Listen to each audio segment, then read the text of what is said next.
Usually there are lots of announcement on the boards of all kind of important and interesting activities that are taking place. I hope that their absence isn't a sign of other endangered species. Let's assume it's an accident. The last talk I gave here was almost exactly a year ago. Right at that time, major atrocities were just beginning in a place that's had more than its share of them by far. They became an extraordinary catastrophe later on in the year, and in fact still continue. About a month after that February 1999 meeting, another major catastrophe was initiated, and it's also still continuing. These two events, though in the opposite order and with the opposite emphasis, introduced two related themes that have really dominated political and moral discourse in the past year, namely the related notions of sovereignty and humanitarian intervention. It's not the first time they've come up, of course, but they came up with renewed and, I think, unprecedented intensity. The way the issues were pursued is interesting and I think instructive, and that's one of the aspects of sovereignty and freedom that came up rather dramatically last year and that I'd like to take a look at. I'd like to take a look at both.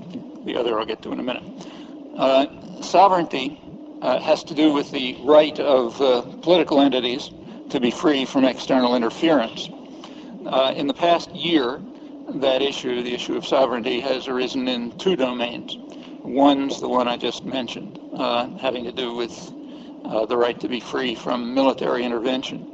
Here we turn to questions of world order, and in fact a particular form of world order based on sovereign states. And the two major illustrations from 1999, the ones I mentioned, were, as I assume is obvious, East Timor and Kosovo. The second form of interference with sovereignty, understood as the right to be free from external interference, has to do with the socioeconomic order.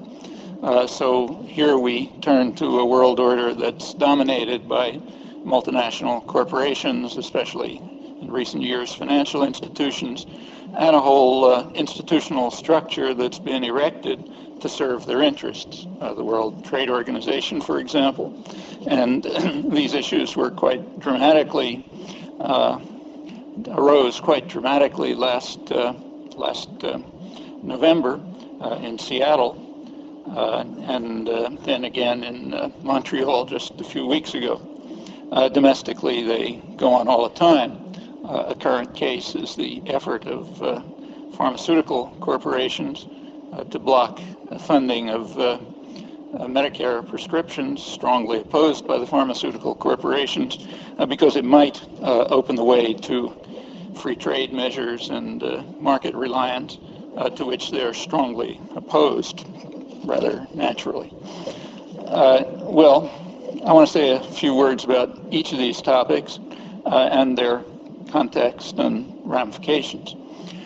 First, kind of a general comment. Sovereignty is not a value in itself. It's a value only insofar as it relates to freedom and rights more generally. Sovereignty can either enhance such freedom and rights or can injure them. Now, I'm taking it for granted here that when I talk about freedom and rights, I'm thinking of flesh and blood people, not abstract political or legal constructions like, say, states or corporations. If they have any rights, these should be derivative from those of people. That's what I'll be assuming. I want to make clear that it's a controversial assumption, though I don't think it ought to be. In the past century, it has been very strongly opposed by advocates of rights of what are sometimes called organic entities beyond those of people. I should say that this issue is usually discussed in a context which I think is mistaken and misleading, namely in the context of so-called third world relativism and insistence on group rights as distinct from individual rights. Long story in itself, but that's not what I'm talking about. I'm talking about something which I think is much more significant and important and real, namely the demand that organic entities have rights independently of those of the rights of people, and in fact over and above the rights of people.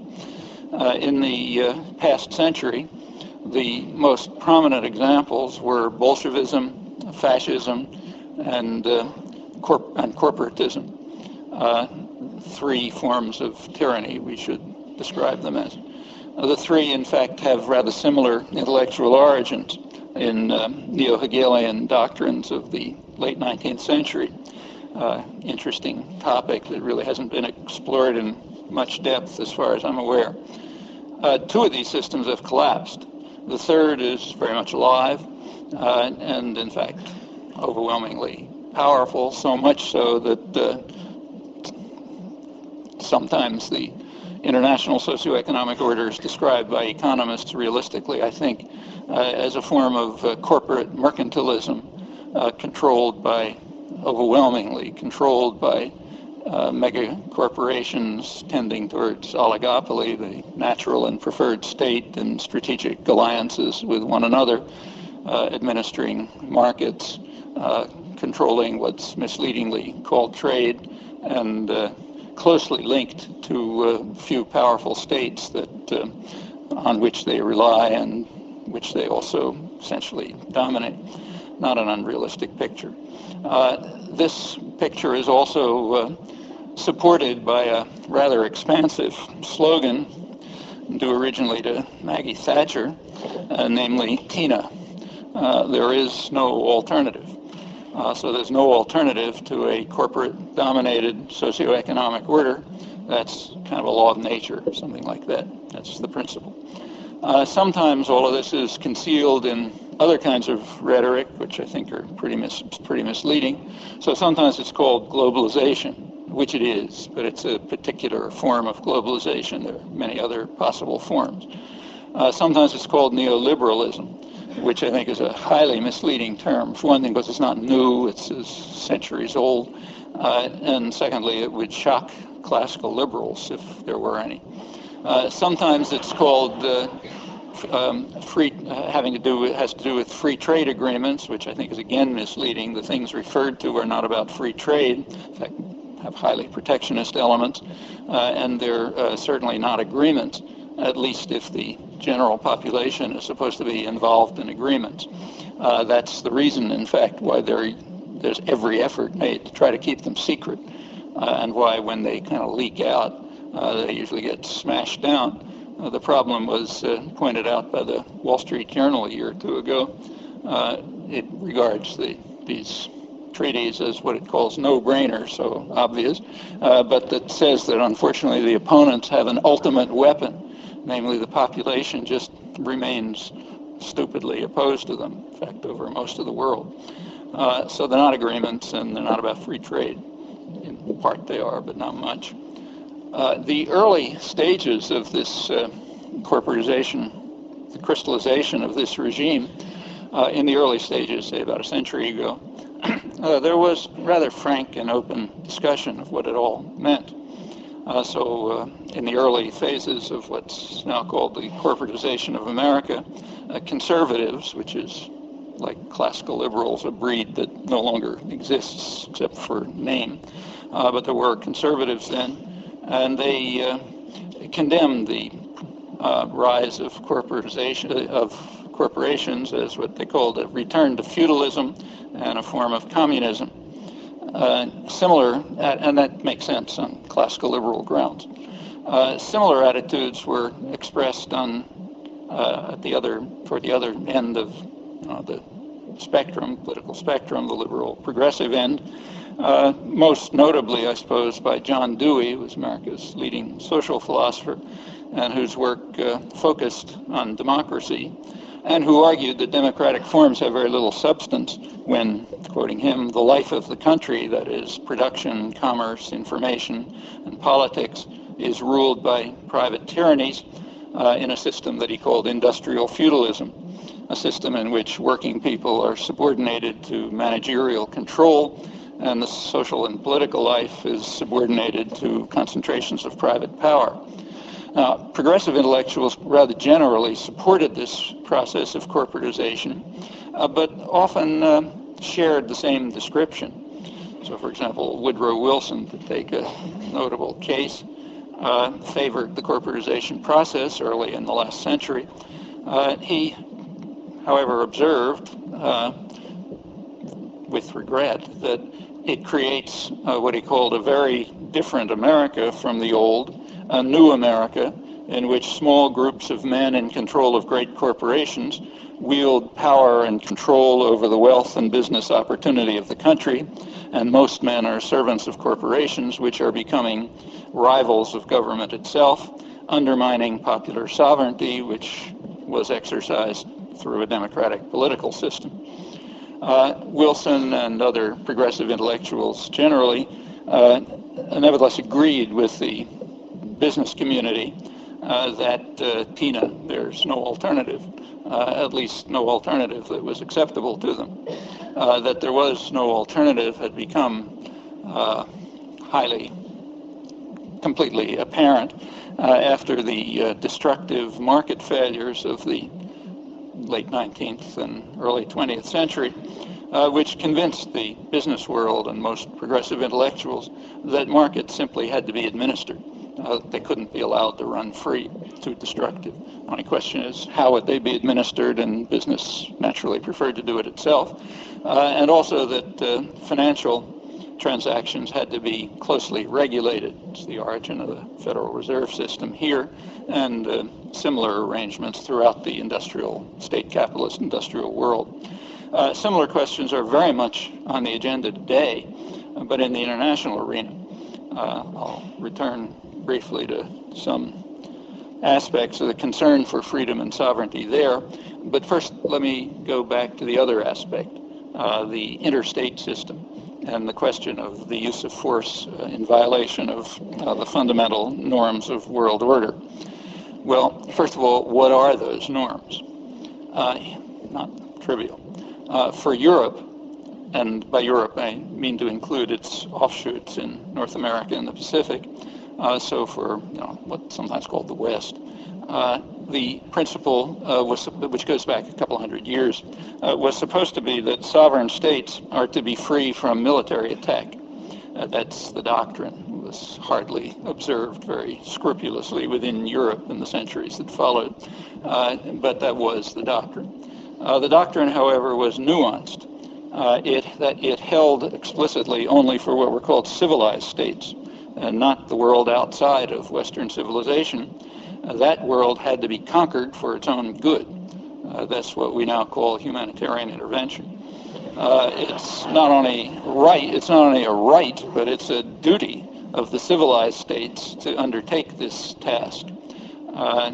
That's the traditional view, very strongly expressed about a century ago, and heard again today. It's not very different.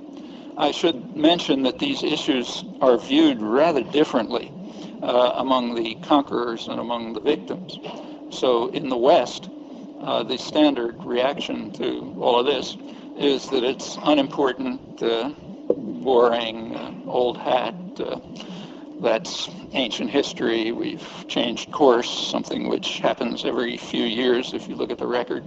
We're in a new era, and we can forget all of this old-fashioned nonsense, forget history.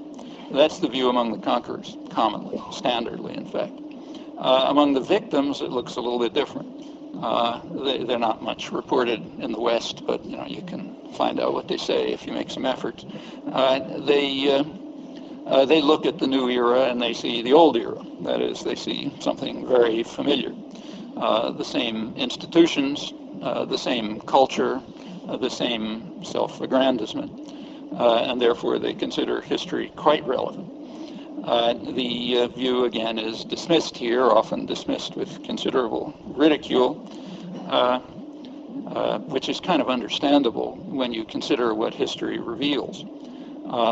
So let's break the rules and look at it from the point of view of the victims, pay a little attention to history, say starting with 100 years ago, when humanitarian was all the rage. These issues, I should say, came out quite sharply in the wake of the last Balkans War, although only half of it, the position of the West, was ever discussed here, except for a few scattered phrases. Come back to that.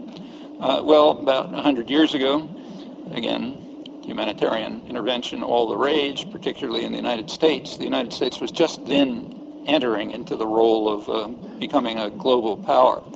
A century ago, it had completed the task of felling trees and Indians and expanding to its natural borders, to quote from a leading American historian, and it was ready to go beyond the Indians and the trees, having fallen and the natural borders having been reached.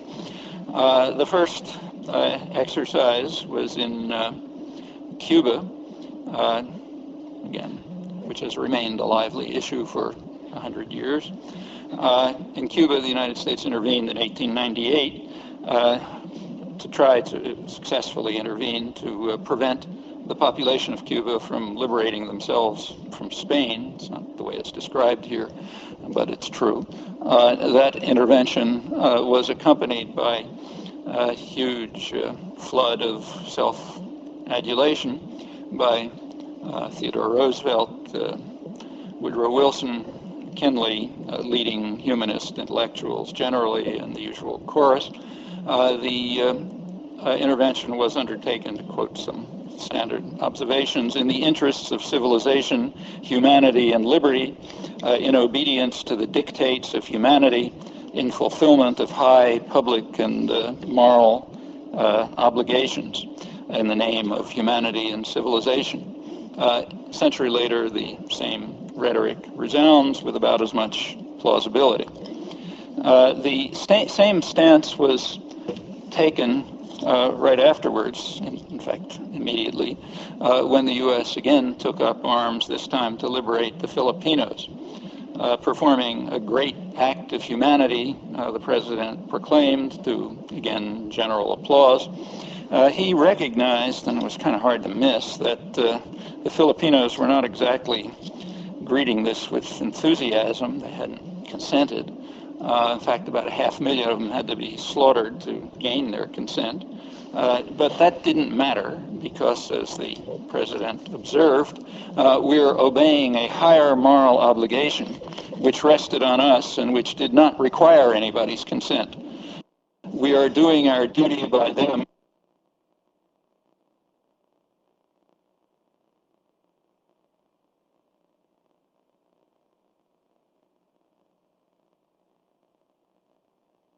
Questions concerning liberty and government to the liberated while they are engaged in shooting down their rescuers. Difficult situation. Again, that was there was general applause for that stance pretty much across the spectrum. Not everywhere. There were a few notable exceptions. For example, Mark Twain, whose bitter condemnations were publicly available with a delay of only 90 years. Thankfully, we have a free country. And again, it's easy enough to find current illustrations. Well, the same was true of what's called Wilsonian idealism. Those of you who study international affairs and history are familiar with this concept. For example, Wilson's famous doctrine of self-determination. It's worth bearing in mind that the doctrine of self-determination was explicitly restricted along the same lines as the general principles of world order. It was restricted to people of the right sort, not, as Wilson put it, not to those at a low level of civilization, although they did, we had to pay attention to them. The civilized colonial powers should give them, he said, friendly protection, guidance, and assistance.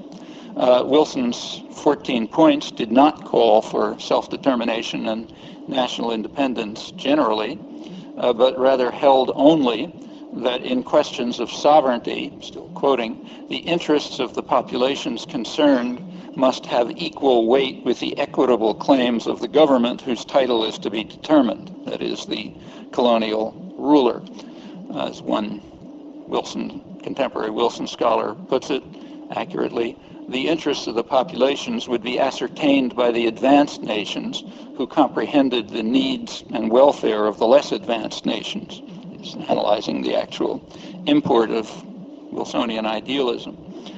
One illustration of it was the case of a supplicant who sought Wilson's support for representation of his colonized people in the French Parliament.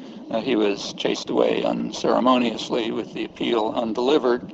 He later surfaced under the name of Ho Chi Minh. And there were other similar cases. Well, that's Wilsonian idealism. And the doctrine of self-determination, still on the same principles. In 1928, coming forward, the Kellogg-Briand Pact was signed outlawing war, but it put aside the question of how it outlawed war, but it explicitly didn't outlaw humanitarian intervention by the civilized nations. There's the major academic study, legal study of humanitarian intervention, just came out a year or two ago, by Sean Murphy, lists three major examples of humanitarian intervention in the period after the Kellogg-Briand Pact, 1928, from then to the Second World War. The three examples are Japan's invasion of Manchuria and North China, Mussolini's invasion of Ethiopia, and Hitler's takeover of the Sudetenland. All of them accompanied by very lofty rhetoric, which is at least as plausible as what you hear today if you take a look at it. I could mention it, go through it if you like, but instead of that, let's just go on to the reactions, which are perhaps more relevant, the reactions of the civilized states to those three cases of humanitarian intervention. Today, the reaction is often called appeasement, but that's a kind of misleading term. It doesn't really capture the ambivalence that was felt about these issues. Let me just keep to the United States. In the case of Japan, the leading figure in connection with Japan was Ambassador Joseph Grew, an influential planner and influential in the Asian area. He ridiculed what he called the idea that Japan is a big bully and that the Chinese are downtrodden victims. In 1939, so that's well after the rape of Nanking and kind of other atrocities, he held that the only problem with what the Japanese were doing was that it was depriving American businessmen of their rights. That was also the State Department view. Secretary of State Hull in 1939, Cordell Hull, said that he warned Japan that he said there could be no modus vivendi until American rights and interests were secured. The rest was secondary or irrelevant. And that remained the view right up to Pearl Harbor, up to the last negotiations a few days before Pearl Harbor.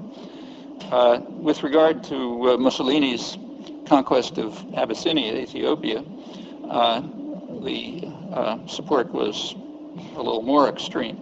The State Department described it as a magnificent achievement, and it was particularly impressed in general with Mussolini's concern for the welfare of the masses, which it called an astonishing contribution. In 1939, Franklin Delano Roosevelt wrote internally that Hitler was responsible for corrupting the worthy endeavor of the man whom he'd called that admirable Italian gentleman, long after he had destroyed Parliament, smashed up the unions, imposed fascism, invaded Ethiopia, and all the horrors that came after. Well, what about Hitler?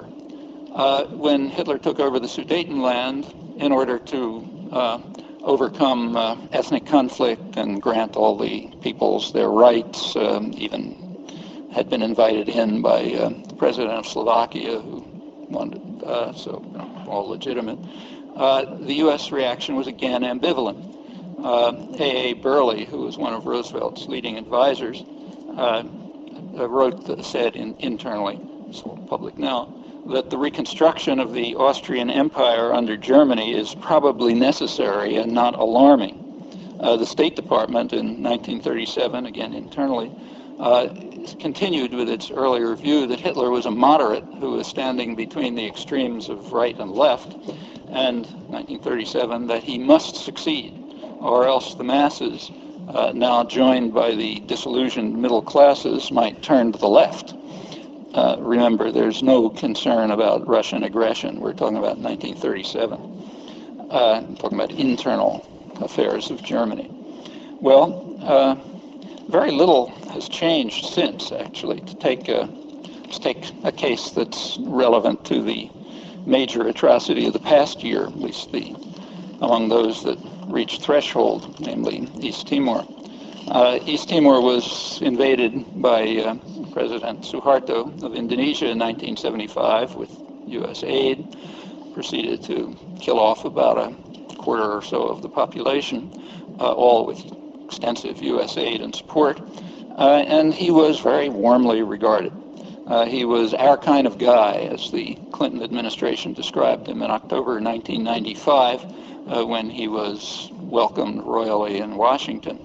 He had come to power with a Rwanda-style slaughter, that's not an exaggeration, it's very accurate, which elicited unrestrained euphoria in the West. There was so much enthusiasm you couldn't even keep it quiet. It's an interesting record now, looked at with some embarrassment and not reported, but worth looking at. It tells you something about our moral intellectual culture. He was lauded as a moderate who is at heart benign, granted lavish aid and debt relief. That, incidentally, is unlike his victims in Indonesia today. They are compelled right now to pay back the huge debt that he and his cronies accumulated through vast corruption and self-enrichment. And that debt is now crushing the Indonesian economy. It's about 140% of GDP, gross domestic product. It's kind of interesting on the side that nobody seems to take seriously the capitalist principle that borrowers should pay and lenders should assume the risk. It's supposed to be what it is if you study 8th grade economics. Rather, victims are supposed to pay, even though they didn't borrow, and northern taxpayers assume the risk. The major role of the IMF, in fact, is to implement these principles. Well, going back to Suharto, he remained our kind of guy, as he, after the Rwanda-level slaughter, which cleansed the society to great applause, and he remained so as he compiled one of the worst human rights records in the world, robbed the country blind, and now have to pay for it, invaded East Timor, slaughtered about maybe a quarter or more of the population, again with our help primarily during the Human Rights Administration, but in following years. And so it continued right up till 1997, stayed our kind of guy, just like Mussolini and others, until 1997 when he considered he did commit his first misdeeds.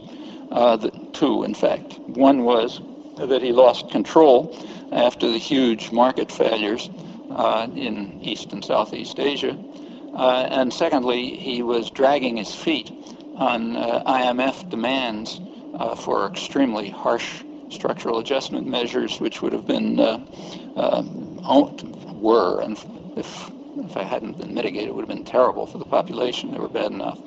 Okay, that's no good. At that point, he's gone, not our kind of guy anymore. And in May 1998, he received a communication from Madeleine Albright telling him that the U.S. had decided it was time for a democratic transition. A couple hours later, he resigned and handed power over to his vice president, Habibie. I don't mean to suggest, incidentally, that this is simple cause and effect, but it does symbolize the relations of power that evolve and tell you something about what could have been done all along. There are still more dramatic examples, which I get to. Notice that he was following a familiar course. Many, many examples. Trujillo, Somoza, Marcos, Duvalier, Mobutu, Ceausescu, Saddam Hussein, long list of people who are our kind of guy until they commit a similar misdeed, disobedience, losing control, something like that. Takes a good bit of talent not to see the pattern or to understand the reasons for it. Commonly, this is described as a Cold War phenomenon. I'd really urge that you look at that carefully. That's a nice way of kind of covering up, but you have to ask whether it's true.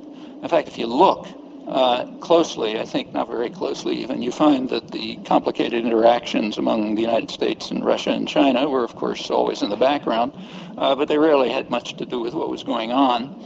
That's, in fact, often emphasized in internal documents, and it's an important fact. It helps explain why so little changes after the fall of the Soviet Union.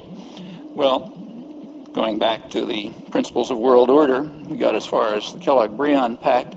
The next big step was the UN Charter after World War II.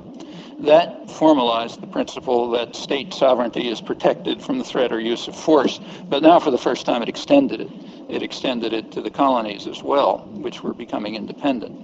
A few exceptions, like if it's authorized by the Security Council, it's okay, but that's it. The issue of humanitarian intervention, however, intervention on humanitarian grounds, that remained. And it remained with good reason. The reason is that sovereignty, again, is not a value in itself. It can enhance or it can harm human freedom and human rights. And that has to be considered. As is well known, there's a tension between two of the basic foundations of contemporary world order, both instituted under U.S. initiative. One, the UN Charter, and the other, the Universal Declaration of Human Rights. The UN Charter very forcefully protects the right of states against any threat or use of force. The Universal Declaration of Human Rights asserts the right of individuals against oppressive states, but provides no enforcement mechanism. So that leads to the tension. That tension has lasted for 50 years, and it could have been resolved in two different ways. Two different ways are available. One way to resolve it is through what are called enabling conventions of the General Assembly. It's the duty of the General Assembly under the Charter to spell out the meaning of the principles of the Charter, and it's done so with many conventions. The U.S. doesn't sign them. In fact, has signed none of them, except with reservations excluding the United States, but they nevertheless exist. That's one way. However, there were no General Assembly resolutions that addressed this tension, so that way wasn't chosen or even pursued. The second way would be through the International Court of Justice, the World Court, which has, in fact, taken up the issue a number of times. The first time it took it up was right at the beginning, in 1949, in the Corfu Channel case, where the court considered the right of humanitarian intervention and ruled against it. It said there can't be any such right, and the reasons were simple and persuasive, I think. The reason was they said that the right of humanitarian intervention would simply turn into a right of the powerful to attack the weak. The weak are never going to be able to use it to attack the strong. So, for example, under the principle of humanitarian intervention, to fast forward a couple of decades, the United States attacked Nicaragua, and in principle, Nicaragua has the same right to attack the United States, but that's exactly what the court was pointing to. Dick Falk, a well-known international lawyer, once pointed out that humanitarian intervention is like the Mississippi. It flows from north to south. And that was the point that the court was making.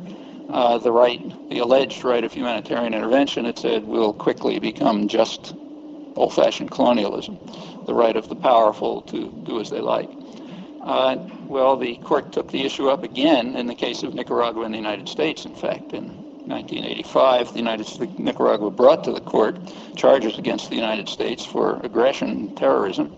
The court addressed it and concluded again, forcefully this time, that there is no right of humanitarian intervention, such as the U.S. was claiming, and in fact condemned the United States for the unlawful use of force, ordered it to terminate those illegal actions, and to pay substantial reparations. That's the second time that the the issue came up to the court. These decisions of the court or conventions of the General Assembly would make some difference if the powerful paid any attention to them. But of course they don't. It's another principle of world order. The most important case is that of the United States, because it's overwhelmingly powerful. Also, it's just the most important for us because it's the one that we're responsible for, whether we like it or not. And the U.S. position, which you can certainly find out about, has been very consistent. It has been consistently opposed to the rule of law and consistently in favor of the rule of force, and very openly, therefore sometimes secretly, but by now most of it's public. That goes back to 1947. In recent years, it became very public. The principle is that U.S. sovereignty cannot be infringed by the World Court, by the United Nations, by treaties, by conventions, by the World Trade Organization, by the Organization of American States, in fact, by anyone. That's the United States will determine, the official position is that the United States will determine for itself what lies within its own jurisdiction. That position had been stated before, but it was announced very forcefully and clearly and should be studied by everyone in 8th grade civics again, certainly in college. It was announced at in response to the World Court judgment in the case of Nicaragua versus the United States. State Department responded that just what I said, the U.S. cannot accept any interference with its sovereignty. It will make its own decisions as to what lie within the jurisdiction of the United States, the domestic jurisdiction, and it also gave the reasons. The reason is that most countries don't agree with us, and therefore they can go down the tube. The case that was under the domestic jurisdiction of the United States in that case was the unlawful use of force against Nicaragua. Let me stress, I'm not talking about Jesse Helms. This is a position adopted across the spectrum. You can tell that by the reaction to the World Court decision. The court was condemned across the spectrum, and to the U.S. response to the World Court, which has never even been published. I mean, of course, it's public, but you have to look hard to find it. I can tell you where if you like. I've talked about it a couple of times, and maybe 2 or 3 other people have, but it's just not part of history. And the reason is not, maybe it's partly out of embarrassment, but I think it's mainly because it's just taken for granted. It's taken for granted that most of the world is out of step, and therefore we just have to do what we want. I mean, it becomes kind of vulgar when Jesse Helms states it, but it's stated in more mellifluous tones pretty much across the spectrum. And it's not that other countries are different. I mean, like Luxembourg would probably react the same way if it could, but the U.S. can. And can be stopped only internally by its own citizens, who of course at least first have to know something about it, and great care is taken to make sure that they don't. Well, all of this is highly relevant for 1999. One example that's particularly relevant and should again be committed to memory by anyone who's concerned with human rights or international affairs or the rule of law, and certainly should be committed to memory by any American citizen who's concerned with their own country. That is the reaction of the U.S. government publicly when Indonesia invaded East Timor in 1975.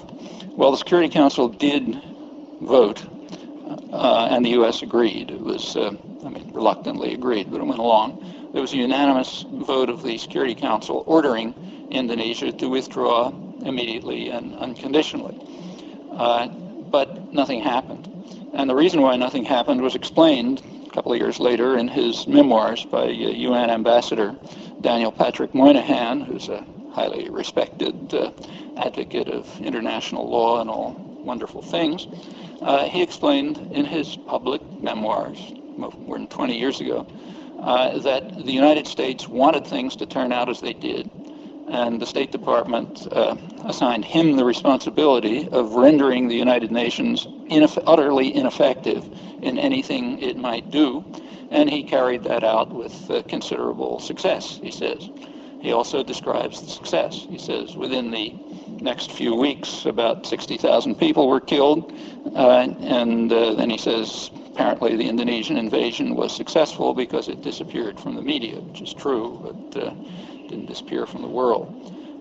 Well, that's our position with regard to the rule of law. And from the reaction to Moynihan's very frank and accurate description, you can tell what the opinion is about these matters among progressive liberal thinkers. As I say, he's admired as a great statesman and a leading courageous advocate of international law, which he is in a certain sense. Moynihan also gave a reason why why the State Department wanted things to turn out as they did. Namely, he said China was supporting the East Timorese resistance. Happens to be ridiculous, but even if it were true, it would be totally irrelevant. That's an effort to try to put a Cold War cover over just atrocities and slaughter. China at that time was an ally of the United States. But it doesn't matter. Well, the end of the Cold War did make a difference, not the difference usually discussed. It had immediate consequences.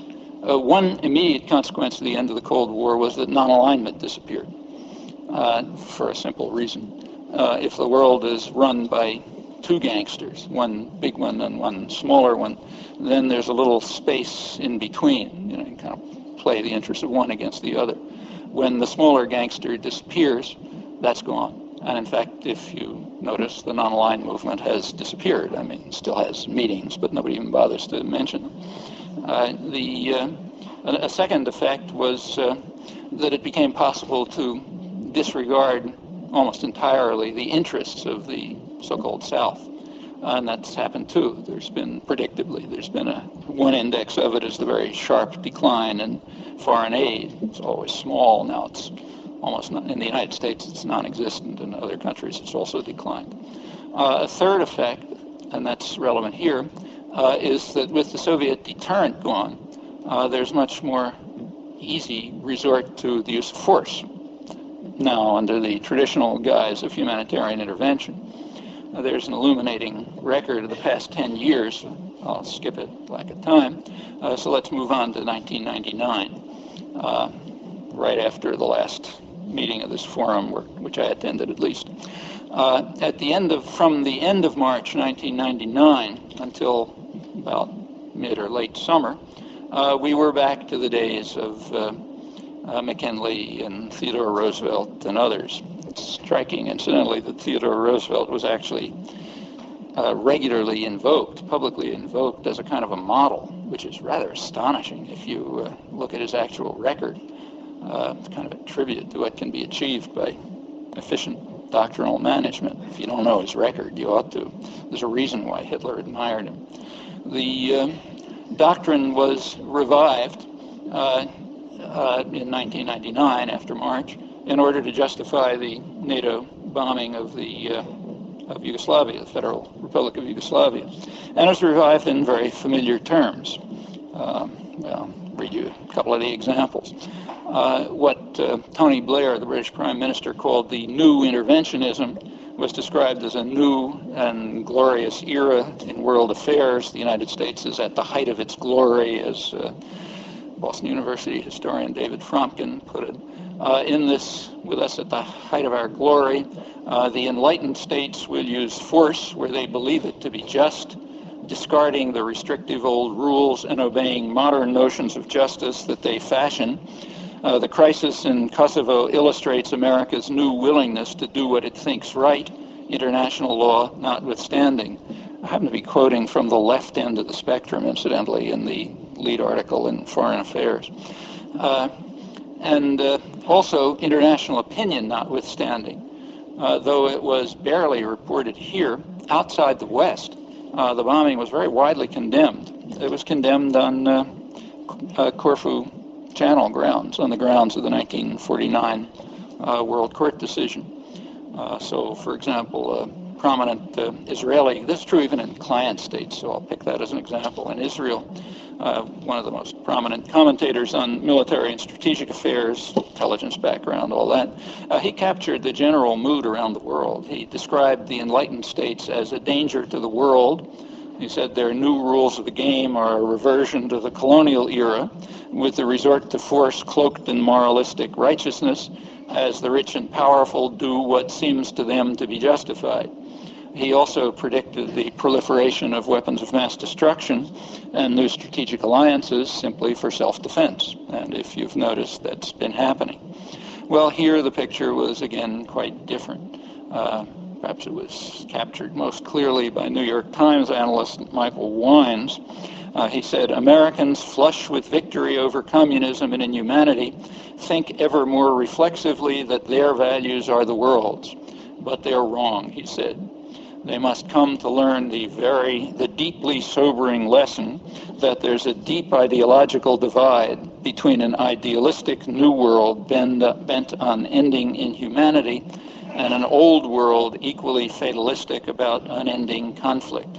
And outside the civilized West, things are even worse. The renegade elements, he says, failed to see that the idealistic new world was bent on ending inhumanity in Kosovo and elsewhere, and they failed to see that it did so. These renegade elements he didn't list, but they include mainstream commentators in Israel, Egypt, India, Latin America, in fact, most of the world. But it's not surprising that the whole world, most of the world, consists of renegades, given that even Europe, part of the civilized world, does not comprehend their magnificence. Again, nothing new in world history here,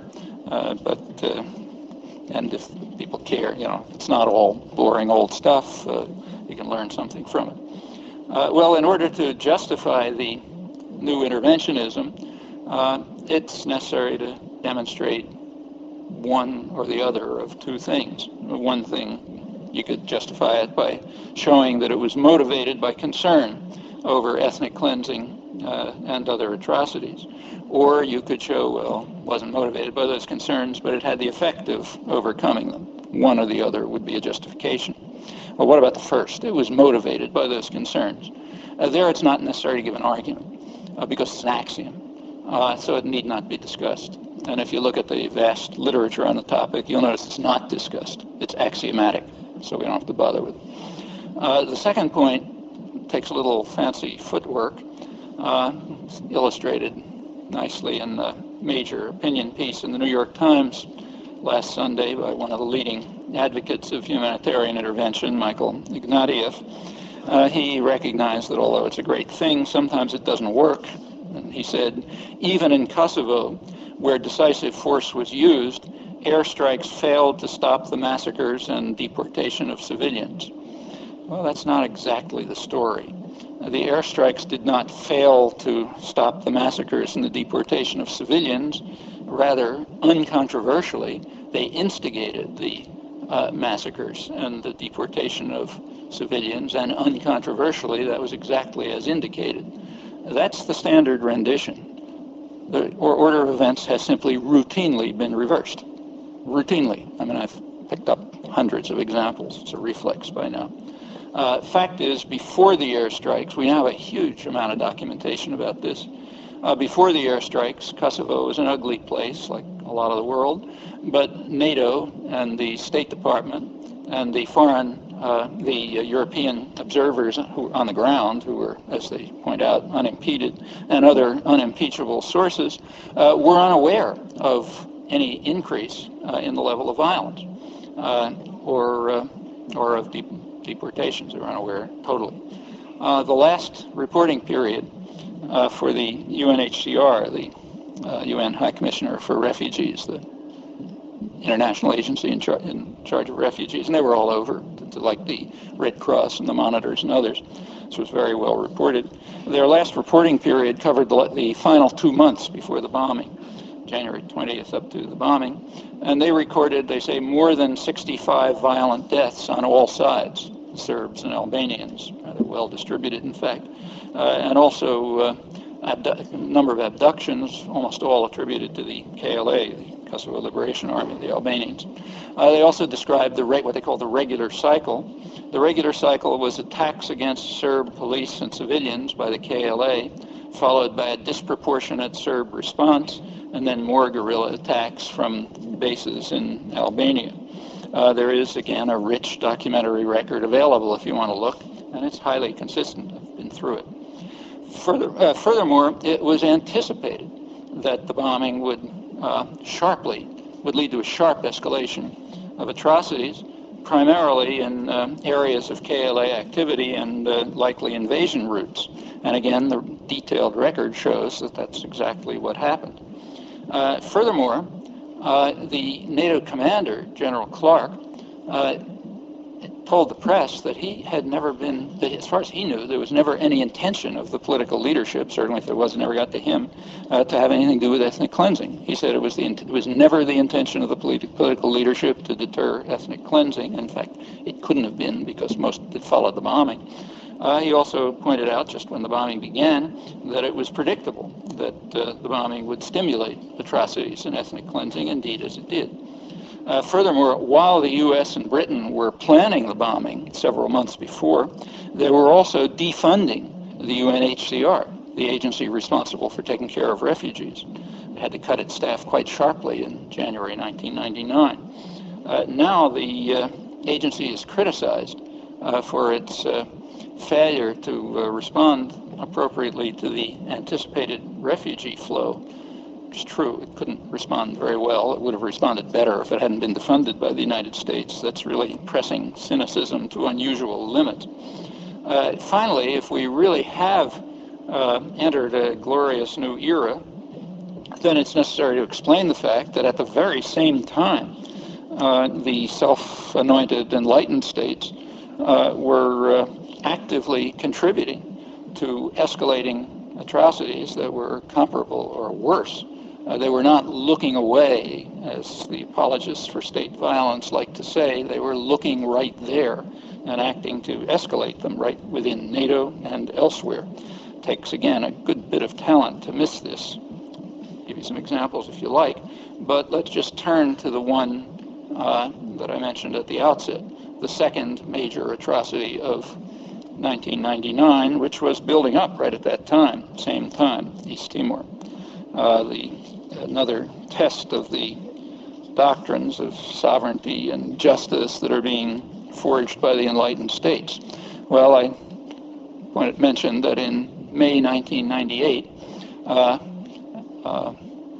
our kind of guy, Suharto, was informed that his time was up, and he resigned, handed power over to Vice President Habibie. To everyone's surprise, Habibie began to distance himself from Suharto. It was assumed that he was kind of a puppet. And one of the ways was with regard to East Timor. So within a month, he had called for what he called a special status for East Timor, the conquered territory. A month later, the foreign minister, suggested that there should be some sort of autonomy within Indonesia. On January 27th of 1999, so just a year ago, Habibie, to everyone's surprise, called for a referendum in the territory to determine its future. Well, that was one tendency. Meanwhile, there was a separate track going on. Clinton had increased military aid and training for the Indonesian military, rather sharply increased it, that in Britain as well. In 1998, there was a program called Iron Balance for military training of Indonesian forces, including, crucially, the commando forces, the Kopassus forces, the special forces who'd been trained for years by the Green Berets and their Australian and British counterparts. The Australians pulled out because of the terrible atrocities that these people were committing. The U.S. didn't. In 1998, they were still being trained by Clinton in a new program. That program was kept secret. The reason was that it was in violation of congressional restrictions.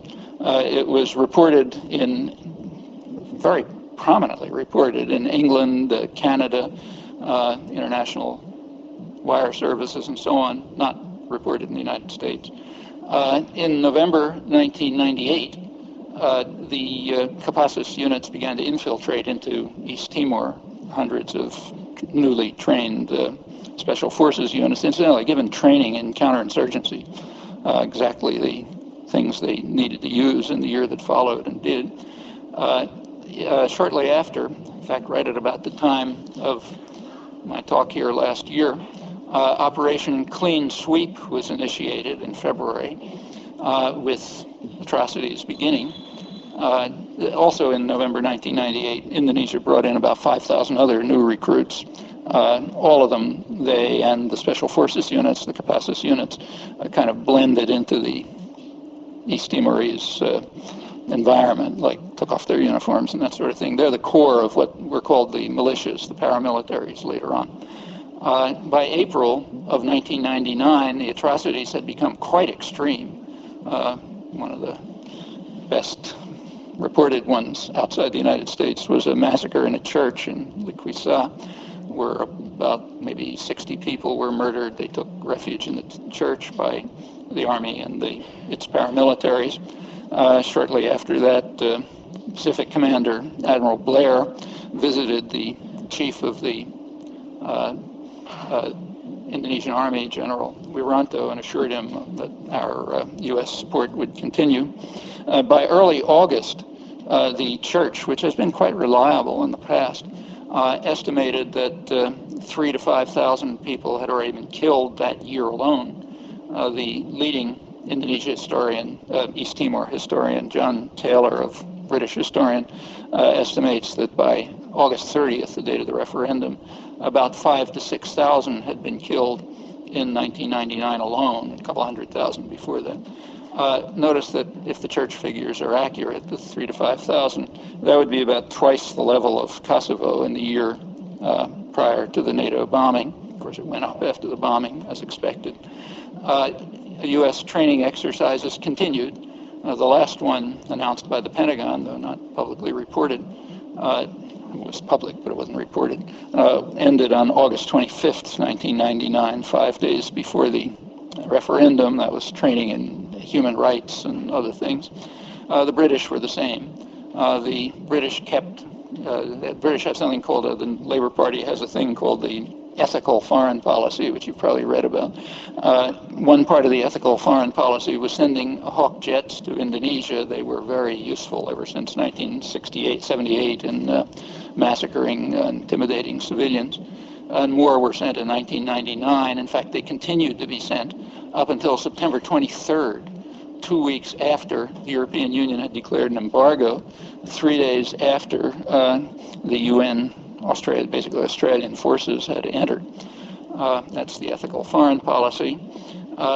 Here in the United States, there was domestic protest, both among the populace and also in Congress. The Senate in late June 22nd, again June 30th, voted unanimously on an amendment calling on Clinton to put conditions on any further aid to Indonesia until it terminated the very visible atrocities that were going on. On May 5th, that wasn't reported here. You could read about it in the Irish Times if you like. On May 5th, there was an agreement between Portugal, which is the administering authority, the UN, and Indonesia, which is the occupying army, an agreement on a small, unarmed UN mission for East Timor. Its arrival was delayed by Clinton. As the atrocities mounted, the mission and others kept reporting. The United States refused even to enter into any discussions about possible action. The official position, the official announced position, was it's their responsibility, Indonesia. It's Indonesia's responsibility, and we don't want to take it away from them. That position was reiterated as late as September 8th. That's about 10 days after the referendum. At that time, half the country had already been destroyed, and hundreds of thousands of people driven out, and unknown numbers killed. But we don't want to take it away from them. It's their responsibility. Remember, we're now at the height of our glory in the era of the new humanism. The internal line was that we don't have any dog in this race, right? So it's of no interest to us. We don't have any dog running in this race. That actually changed, partly on account of domestic pressure, but primarily on account of Australian pressure, which was significant. And the conclusion was reached that we do have a dog in this race, a big dog, namely Australia. Notice that the victims are not even a small dog. They don't count. What was going on was rather accurately described. The high leading Western diplomat in Jakarta said, Indonesia matters, East Timor doesn't matter. Two leading Asia specialists of the New York Times, Elizabeth Becker and Philip Shannon, on September 9th had a front page analysis in which they pointed out accurately that the Clinton administration has made the determination that its relations with Indonesia, a resource-rich country of 200 million people, are just much more important than any concern about a small, impoverished territory of 800,000 people. Natural. Therefore, we're not going to do anything about it. Well, under the pressure that arose, particularly the big dog, Australia, Clinton finally, on September 10th, made some mild gestures. Strikingly, the Indonesian generals instantly reversed course within a day or about 2 days. They had agreed to do what they had insisted they would never do, namely withdraw. That illustrates the latent power that has always been there, dramatically so since the economic crisis of a couple of years ago, and tells you exactly who has been responsible for these atrocities ever since the beginning, and certainly in 1999. It was never necessary to resort to bombing. It was never necessary to threaten sanctions. All that was necessary was to advise the generals that the game is over and to stop contributing to it. And that's precisely what wouldn't be done and isn't discussed, and this is far from the only case. What about sovereignty? Well, notice that the issue of sovereignty never arose. There is no sovereignty. The sole claim to sovereignty that the Indonesians had in East Timor is the claim that the Nazis had in occupied Europe, namely they conquered it. Their sole their sovereignty was based on the fact that the U.S. had authorized it. As Moynihan said, the State Department wanted things to turn out as it did, and we went on to participate in the occupation and massacre. So that's the authorization. You might compare the situation to Kosovo, give some interesting insight into how the notion of sovereignty works in the glorious age. In Kosovo, the United States insists that it, as does NATO, that it's under Serbian sovereignty. The reason for insistence on this is presumably fear of a greater Albania. In the case of East Timor, however, there's no sovereignty at all. It also follows that there was no intervention. You can't intervene if there was no sovereignty. A fortiori, there was no humanitarian intervention. It's quite contrary to the picture that's presented here. The UN peacekeeping forces entered a Portuguese-administered territory after the occupation army had withdrawn, having been informed by the boss that the game was over. That's not humanitarian intervention. In fact, it's not intervention at all. From the point of view of the Australians, at least the population of Australia, there was humanitarian intent, which is very rare in history, maybe one of the few examples, but has nothing to do with humanitarian intervention, and there was no sovereignty. Well, the new humanism is a kind of an interesting, doctrine. The doctrine is the new norms of justice crafted by the enlightened states, to quote that earlier rhetoric, is that where we insist on sovereignty, it's, as in Serbia and Kosovo, it's outlandish and old-fashioned and to be disregarded at will if we decide to use force, anticipating that the use of force will sharply escalate atrocities. On the other hand, when there's no sovereignty at all, we must not only accept it, but accord it the most delicate and scrupulous respect if we prefer to allow the atrocities to continue with our help. That's the doctrine. It evoked no comment, as you can easily discover, nor is there any comment about what followed, at least none that I can see. What followed?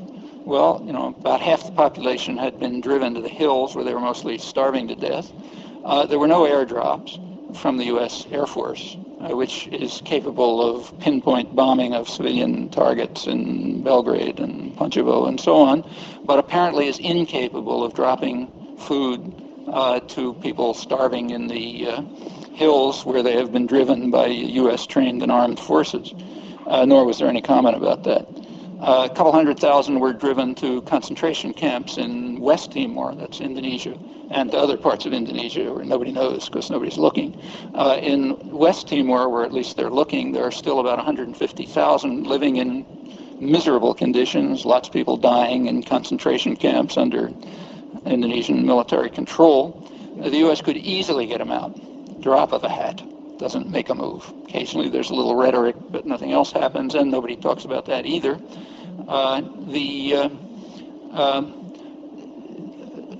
In order to find out what happened there, it would have been necessary to send forensic experts. You can't find out, otherwise you're not going to learn anything. Very few forensic experts were sent. There's a few Australians. The UN mission has been pleading for forensic experts. They're not sent. Crucially, it's been pointed out that unless they came before the onset of the rainy season, all the evidence would be destroyed. They were delayed until after the rainy season was well underway. As last I heard, they haven't even been sent. Maybe some were sent in January. It's very important not to know what happened there, and it's not being investigated except by a few Australians and a handful of others. What about an international tribunal? Well, that's all over the newspapers these days. There were two calls for a tribunal, one by Indonesia. There is an Indonesian human rights group, which is run by quite respectable people, who has called for a tribunal. And the United Nations had an inquiry mission which called for a tribunal. The tribunals are different. One, the UN tribunal, would be more or less independent. Another is that it calls for an investigation going back to January 1999. That is the beginning of Operation Clean Sweep. The Indonesian tribunal is different. It wants to limit the investigation to after the referendum, August 30th. That's after maybe 5,000 people had already been murdered. Pardons have already been granted. The president, who has already granted a pardon in advance to General Wiranto in case he gets sentenced. Well, the U.S. and the West in general is insisting on the Indonesian tribunal.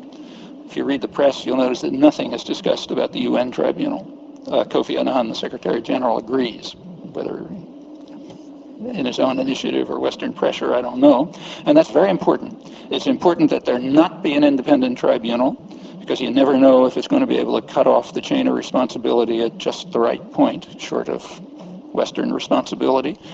Furthermore, it's important that the period be limited to post-August 30th, because then there were huge atrocities, but it was only, say, 10 or 15 days, and it could be claimed without total absurdity that there wasn't time to do much, so you can preserve the posture of glory and humanitarianism. If you go back to what was actually happening, starting from the infiltrations of Special Forces units back in November 1998, and then the atrocities through the year, that's a little harder. So that's the way it goes. Compare Kosovo, striking counterpart. In Kosovo, an international tribunal was called right while the bombing was going on in May, as part of the U.S.-British propaganda effort. The United States and Britain gave it unprecedented access to intelligence. Nobody thinks it's going to give any intelligence to the Indonesian, or if there were one, UN tribunal. The place was swarming with forensic experts. As the NATO forces came in, there were literally thousands of forensic experts trying to find any trace they could of an atrocity.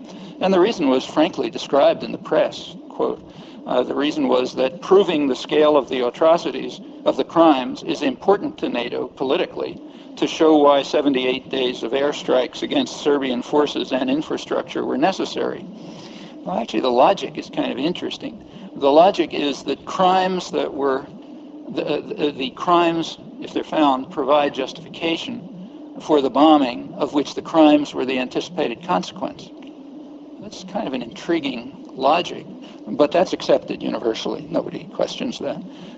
Incidentally, the term Serbian infrastructure just means Serbian civilian targets struck in war crimes. In East Timor, in contrast, it's much better not to find out anything, no matter contorted logic or not, and the commentary, media, and others are cooperating. So the U.S. role is completely excised from 1975 and through 1999. However, there are some similarities between these two major atrocities and the Western reaction. In Kosovo, the U.S. is contributing virtually nothing to the civilian mission.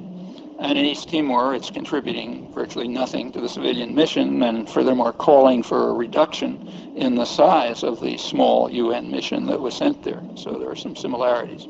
All of this story is, I think, fitting in to a terrible century, particularly when we consider the decisive U.S. role throughout. And it's worth considering. Well, let me conclude.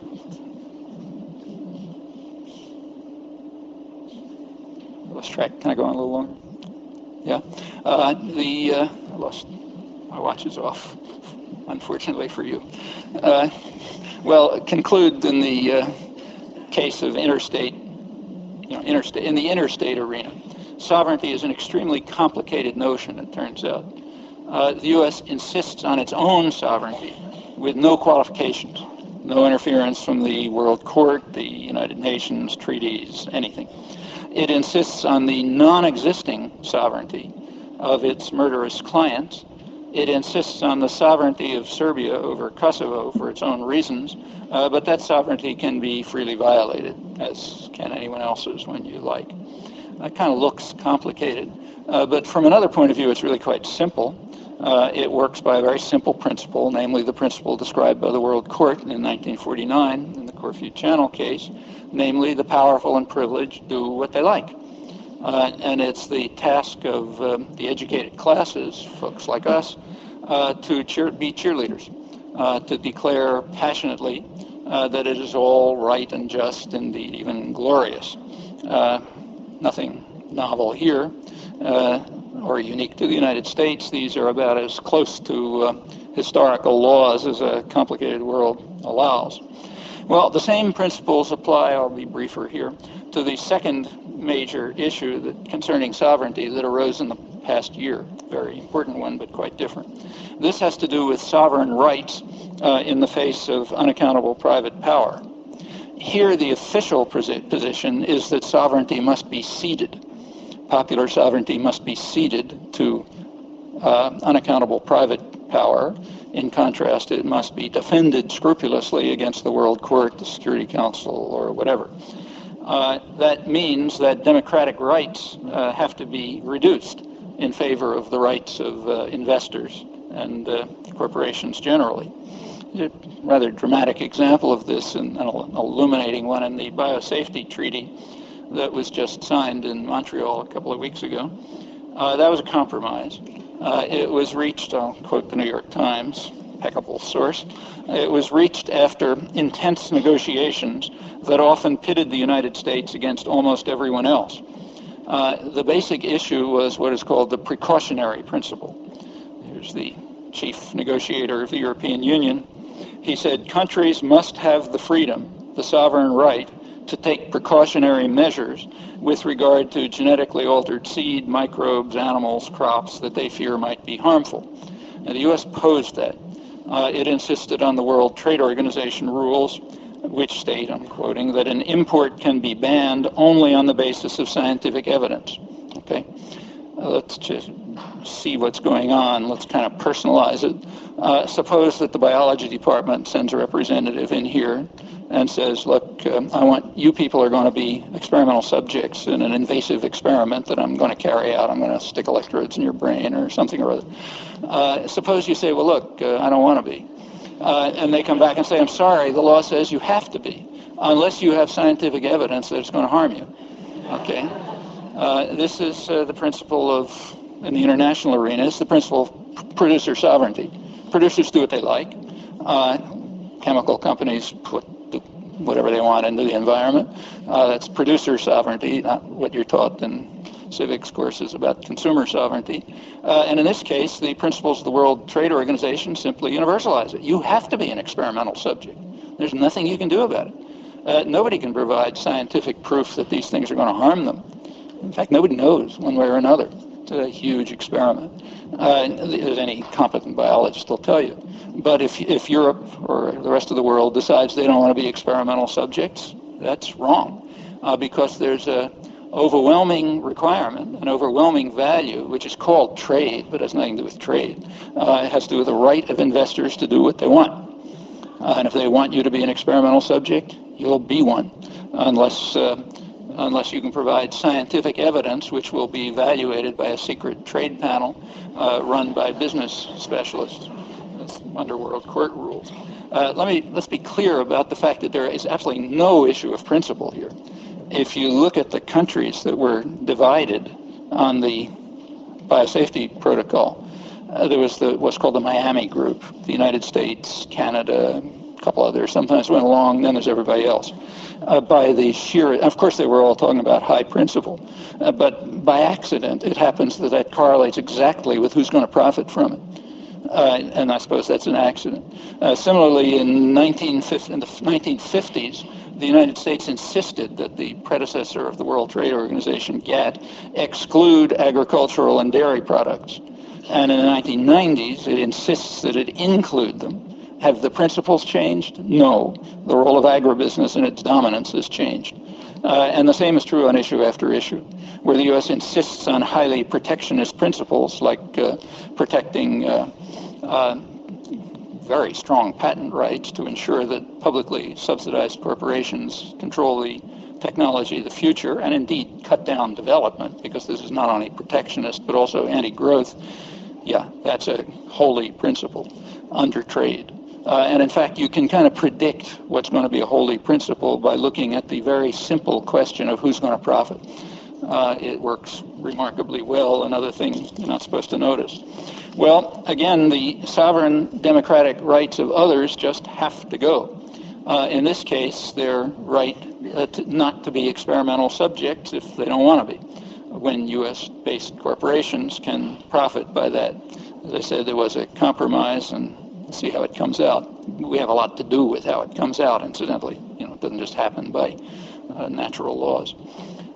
The U.S. insistence on the World Trade Organization rules is entirely natural. The whole World Trade Organization is crafted, it's designed to transfer sovereign rights away from people through their governments and to concentrated private power. Again, there are nuances. So, for example, the European Union brought charges against the United States because of its embargo against Cuba, which the whole world regards as completely in violation of international law and the World Trade Organization. But in this case, the U.S. just told them to get lost. It said, we are not going to submit to the jurisdiction of the World Trade Organization. This is, the U.S. said, an issue of national security. We're trembling in fear that the Cubans may conquer us. Nobody laughed. Just a couple of days ago, the Clinton administration imposed very heavy tariffs on steel from South Korea, a couple other countries, and that's permitted under World Trade Organization rules on the principle that the imports harm U.S. firms. Well, the U.S. right now, and for years now, has been dumping chicken parts in Haiti, destroying one of the very few hopeful industries in the poorest country in the hemisphere, which incidentally has yet to recover from Wilsonian idealism and what followed up to the Clinton years and probably never will. Haiti is permitted to retaliate. It can close its markets to U.S. exports, just as the U.S. can retaliate against Haiti if it does something we don't like. So no one can claim that the World Trade Organization rules are not fair. They're very fair. They can close their markets to us. We can close our markets to them. It's perfectly equal. The rules are that the rights of investors and lenders and speculators must prevail over those of people. Furthermore, corporations in the World Trade Organization regime are granted rights way beyond people. They're granted what's called the right of national treatment, meaning they have to be treated like firms in the country where they're operating. That is not a right that people have. If a Mexican comes to New York, he cannot claim the right of national treatment, obviously. In fact, tries it, he'll be in jail or out pretty fast. Corporations can sue sovereign states, which people can't, and they do. So to take one case, Guatemala recently wanted to reduce infant mortality by regulating the marketing of infant foods by multinational corporations. It was following World Health Organization and UNICEF directives, and its measures were quite in conformity with international codes, but Gerber threatened a World Trade Organization complaint, which again, if it had gone through, would have gone to one of those secret panels, and Guatemala capitulated. That's the way the rules work. The people of Guatemala may want to have healthy infants, but a corporation is permitted to charge expropriation in case they decide to pursue that interest. That's called trade, the holy right of trade. There are many such examples. That's the World Trade Organization. These issues, while real enough, are kind of secondary to other modalities, I'll end with this, to reduce sovereignty in favor of private power. The most important, surely, is the dismantling of the Bretton Woods system. That had overwhelming effects. This is a system that was designed by the United States and Britain in the 1940s, and remember, that was a time of very strong, in fact, overwhelming popular support around the world, and here too, for social welfare and kind of radical democratic measures. And in that context, the Bretton Woods system explicitly, no secret about it, you read what they said, we're thinking about just this. The Bretton Woods system restricted, it regulated exchange rates so they'd be more or less stable. That cuts down speculation. And it permitted countries to restrict capital flow. And the reasons were very well understood. Free flow of capital creates what was called a virtual parliament of concentrated global capital, which can exercise a veto power over governmental policies that it doesn't like, that it considers irrational. And that includes virtually any policy that's aimed at helping people rather than profits. Education, welfare, stimulating the economy, labor rights, anything. You can exert concentrated capital with free capital flow, can exercise a veto power over that. Well, that was the Bretton Woods system, blocked that veto power by restricting capital flow and stabilizing currencies. That led to what many economists call the golden age of modern capitalism, state capitalism. There was next 25 years or so, there was very high growth of the economy, of trade, of productivity, growth of capital investment, growth of welfare state measures, growth of wages. All of this was reversed in the early 70s. This had a much bigger effect on the world than the end of the Cold War. The liberalization of financial markets from the early 70s and the establishment of floating exchange rates, which dismantled this whole system. And it has had the expected effects. There has been a marked deterioration in virtually every macroeconomic measure. There's a deterioration in the rate of growth of the economy, of productivity, of capital investment. There are much higher interest rates overall. There's exceptions here and there, but overall this is true. Has been a stagnation or decline of wages in the United States, which is the richest country. For non-supervisory workers, it's most of the workforce, wages are well below, maybe 10% below what they were in the early 70s, even though productivity per worker has gone up almost 40%. That's unprecedented. Before that, wages were going up with productivity, not anymore. They decline. There has been, and people are working much longer hours, far longer. In fact, the highest in the industrial world by now. There's much greater market volatility, greater financial crises. There's a huge explosion of speculative capital, utterly overwhelms any national economy, in fact, all of them together.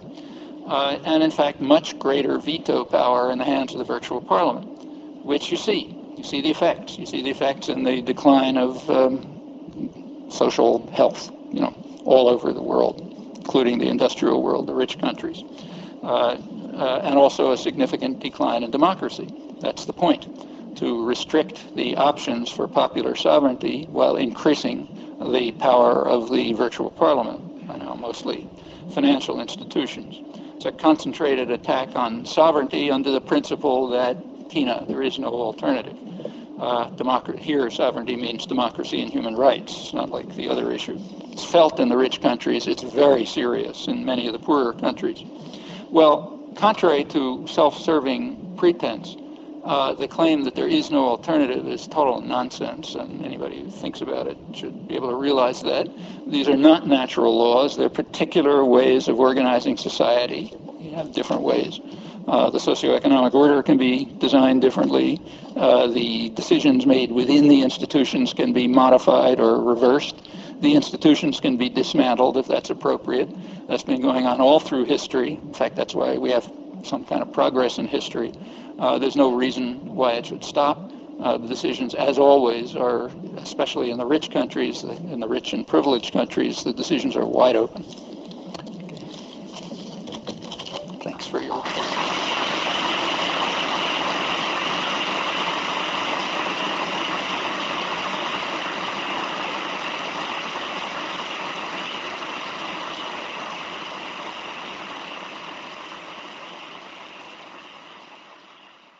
Okay, your chance to fight back. Oh, there are two mics back there. Nope. Ah, good. Things are looking up. I see two mics, so I'll just switch. Yep. Thank you so much for this very enlightening presentation. I've totally enjoyed it. However, I have a question, or maybe try to raise something I felt was omitted in your presentation, especially in the light of America's support of last week's bombing of Lebanon, which continues to today, and by Israel, the destruction of its infrastructure, the wounding of civilians. So I'm just wondering, how come in your big humanitarian missions of America, you don't mention Israel's or America's support of Israel and Israel's policies that maybe the New York Times does call civilizing indigenous people of Southwest Asia, but that we really feel there as being extermination. So I'm just making a small proposal. Why not adding next to Bolshevism, Nazism, and corporatism as the tyrannies of this century, yes, adding Zionism? I don't think so. Zionism is just another form of nationalism, and if we add that, we add every other nationalism too. So I don't really agree with you on that, but I think your other point is exactly right. In fact, it's kind of like on the tip of my tongue all along, but I didn't want to get into it because it takes so much time. But that's a perfect example of atrocities going on right under our nose that continue because of U.S. support and that nobody cares about. I mean, remember, let's take notice what's going on in Lebanon. Here's a kind of thought experiment. Imagine the following. Suppose that Israel, not Lebanon, not its forces in Lebanon, but suppose that, say, in the Galilee, northern Israel, there was a guerrilla force operating, Palestinian guerrilla force operating, that had taken over, say, 40% of Galilee, that was killing Israeli policemen, Israeli civilians, abducting Israelis, abducting Palestinians who weren't cooperating, openly supported from Syria, arms pouring in through Syria. How would Israel respond? Well, it would respond in a way which would make Milosovic look like like Mahatma Gandhi. I mean, nothing like that happened in Serbia. Nothing. And Syria would be lucky if it didn't get nuked if that happened. Now let's look at what actually is happening. What actually is happening is that Israel invaded Lebanon in 1978. The United Nations immediately, unanimously, the Security Council ordered them out in March 1978, Resolution 425, ordered them out forthwith and unconditionally. And that made exactly as much difference as the Security Council ordering Indonesia out of East Timor 3 years earlier. We don't have the internal records now, but the facts are that the United States wanted things to turn out as they did, and therefore acted to render the United Nations utterly ineffective in anything it might do. So Israel's still there, and that's considered legitimate. It has been driven out of most of Lebanon by what is called in the West terrorism, would be called in the rest of the world resistance. Resistance to occupation drove Israel out of most of Lebanon, but it kept the southern border. This has absolutely zero to do with protecting northern Israel. I've written a lot about this if you like, but if you go through the record, this has had nothing to do with any threat to northern Israel. The threat to northern Israel consistently, like not 100% of the time, but close to uniformly, is the result of Israeli actions against civilians in Lebanon. That's been true from almost the early 70s, it was a little different, but it's been true for the last 25 years, certainly in the 90s. Israel keeps southern Lebanon, whatever the reasons may be, it's keeping it at the will of the United States. If Israeli soldiers are harmed, that's an occupying army in southern Lebanon, Israel feels free to attack civilian targets, as it just did. Destroying, if say, Serbia had destroyed the electrical power throughout Albania, that would be considered like not very nice. In fact, a little worse. But that's just what Israel did, and that's not because of attacks against Israeli soldiers and civilians in Israel, rather in an occupied territory. Now, Hezbollah in the West is regarded as a terrorist organization, in the United States at least, and Madeleine Albright and Clinton and everyone has denounced Hezbollah for carrying out these terrorist actions in their own country against an occupying army. It's their fault if Israel bombs power plants. Actually, there is an international decision on this, which has yet to be reported in the United States. Again, I've written about it, but it's yet to be reported anywhere for anybody else to see it. It was in December 1987. The United Nations, this is right at the height of the concern about terrorism. Everybody was screaming about international terrorism. And the General Assembly debated a resolution and passed a resolution condemning terrorism in all its forms, very strong criticism of terrorism. We have to act to destroy the plague of the modern world and so on and so forth. It passed 153 to 2. United States and Israel, which is the usual 2. One country abstained, Honduras. I guess the ambassador had a stomach ache or something. So it was effectively unanimous, except for Israel and the United States. Why would Israel and the United States vote against a resolution denouncing terrorism? Well, because it had one paragraph in it. I can't remember the exact words, but it was something like this. It said, nothing in this resolution shall prejudice the rights of people to struggle against racist and colonialist regimes and military occupation, and to receive assistance from others in that struggle in accord with the principles of the United Nations. Okay? You don't have to be a great logician to figure out what this means.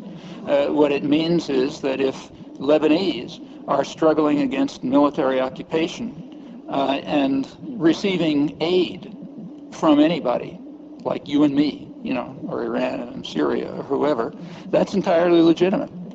Furthermore, remember, this is 1987, so the main concern was apartheid. The U.S. and Israel were voting against the right of black Africans to struggle against apartheid.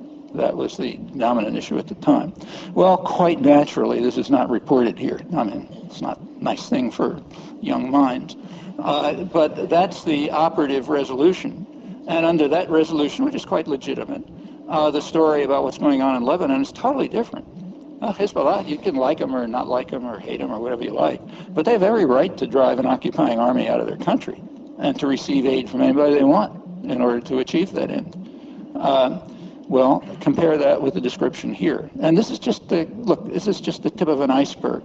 Israel has been for years holding hostages, Lebanese hostages, that it captures in the ocean.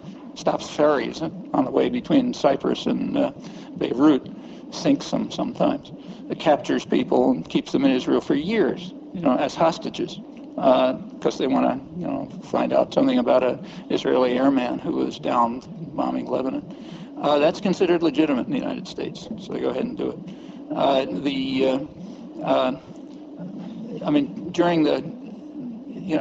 Repeatedly, just in the 1990s, the United States, Israel has invaded Lebanon, killed hundreds of people, driven out hundreds of thousands of people, in fact, more than were expelled in Kosovo, and that's applauded here. Clinton says, you're justified in right of self-defense, everyone applauds. The only time it gets, occasionally the U.S. will call it off if the international reaction gets too strong. So in 1996, in one of these operations, Israel bombarded a UN camp and killed over 100 people who were taking refuge in a UN camp. Well, Clinton at first said that's fine, it's an act of self-defense. But there was a huge denunciation worldwide, and he backed off and said, well, not very nice, maybe better stop. And we're seeing it right in front of our eyes right now. Bombing the power plants in Beirut is just a war crime, straight, outright war crime. They can do it because the United States authorizes it. It's just like the other cases I discussed.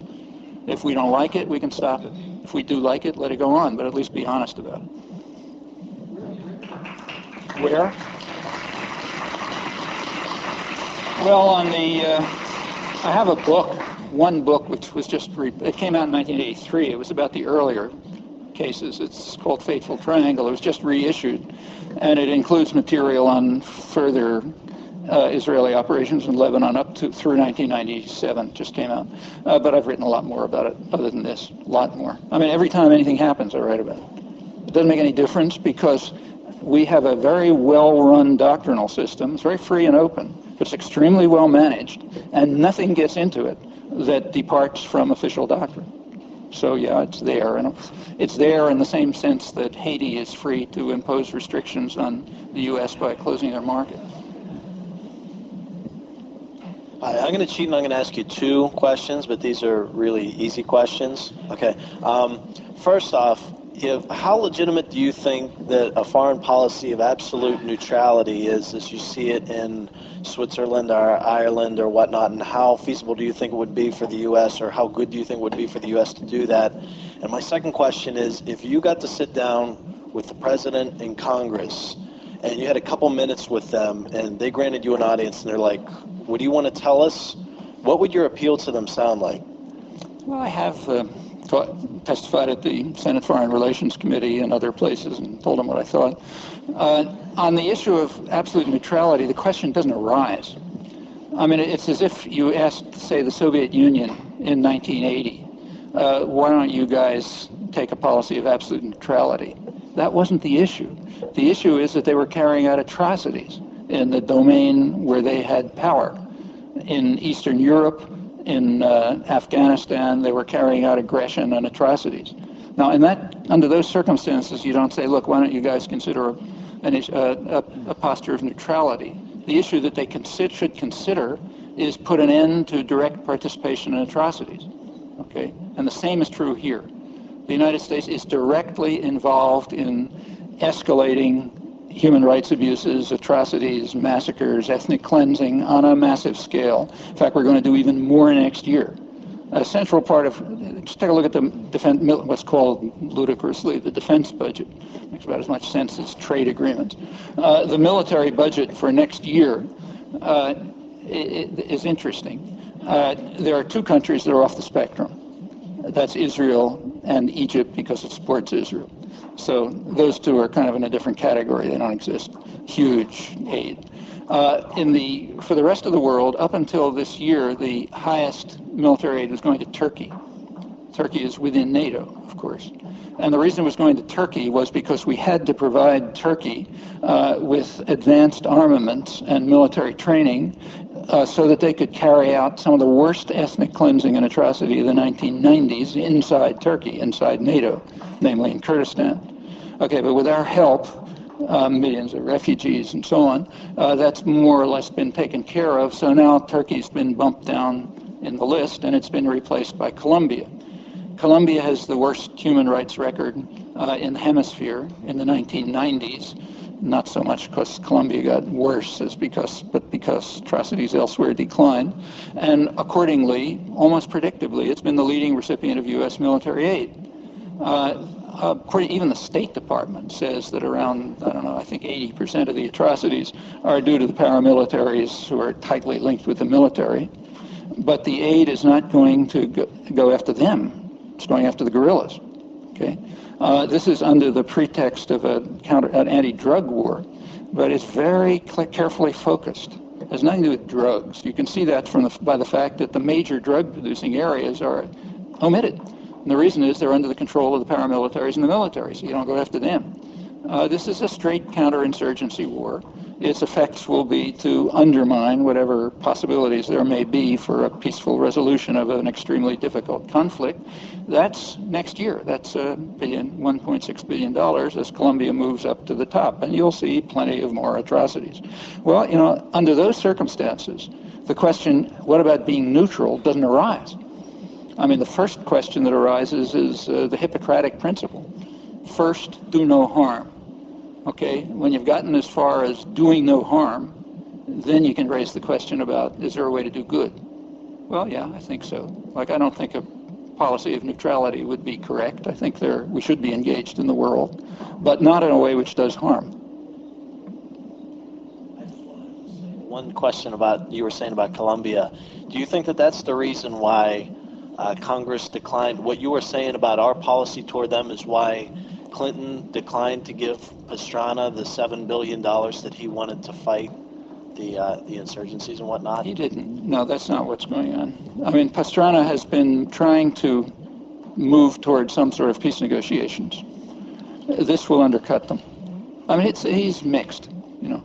But the main part of Pastrana's policy, and it's a good one, and you just saw it the last few weeks in Sweden, where the Colombian government and the guerrillas carried out meetings, is to try to develop some kind of a peaceful settlement, which will require dealing with the underlying socioeconomic issues.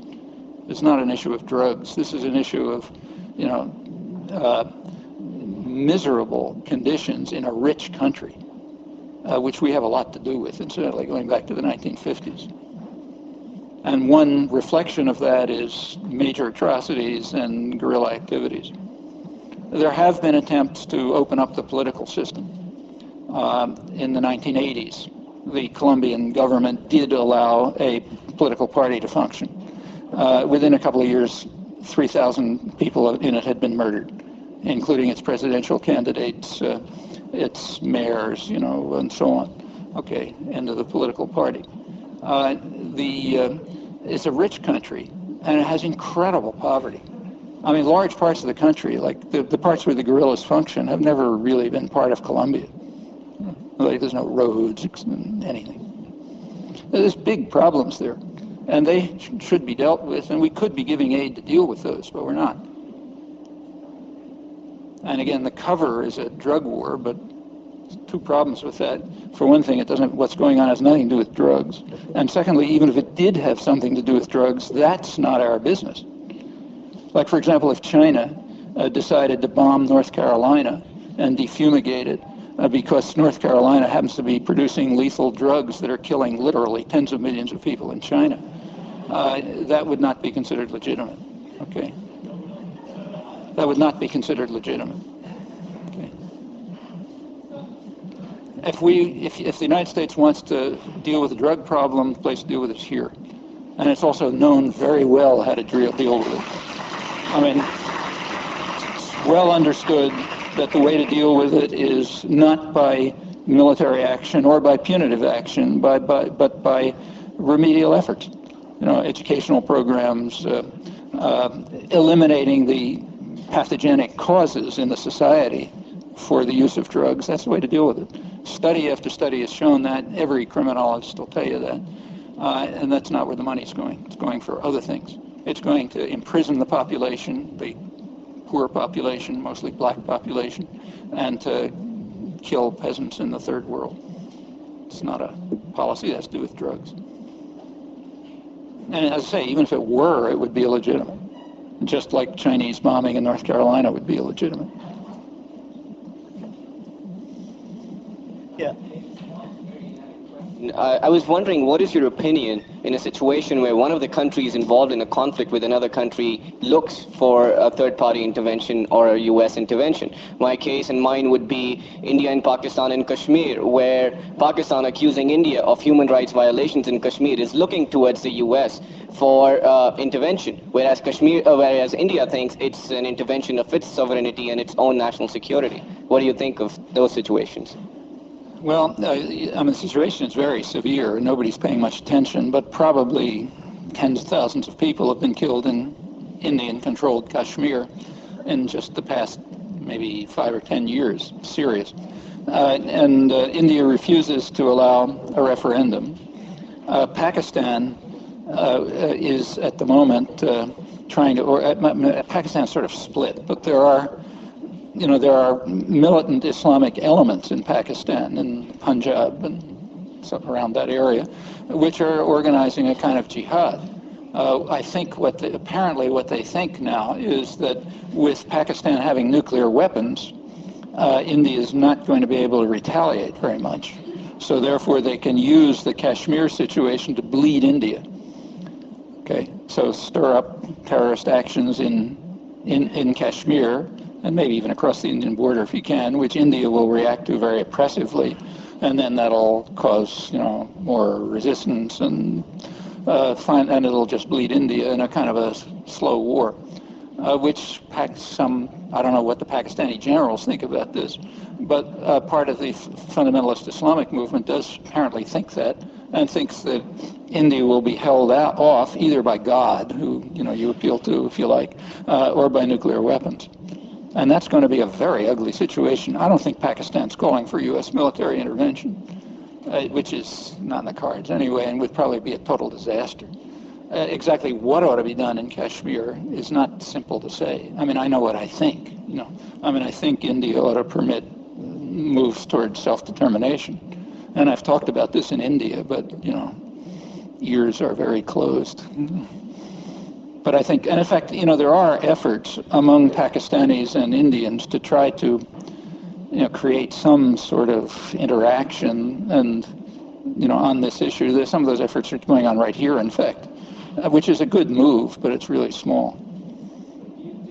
A third-party intervention would be necessary in such a severe case, or should it be left as a bilateral issue between the two? I don't think there's any algorithm for this. You have to look and see what's likely to happen. The argument for anyone who advocates the use of force anywhere has a very severe burden of proof to bear. That's not to say that it's impossible, but it's a strong burden of proof. The use of force has all kinds of effects, usually negative effects. Sometimes very severe negative effects. There may be circumstances in which it's nevertheless better, and I think you can think of a few such circumstances. In fact, there have been a few. Well, take, say, India. In 1971, India invaded Pakistan, in East Pakistan, Bangladesh, where there was a huge massacre going on. I mean, by then there were like 10 million refugees, and I forget the numbers killed, but it was enormous. India did not invade out of humanitarian motives. It invaded in order to weaken Pakistan, its enemy. But nevertheless, the consequences were beneficial. It terminated a massacre. Okay, that's a case where the use of force, reluctantly one might argue that it was justified, even though it was not humanitarian intervention, because there was no humanitarian intent at all.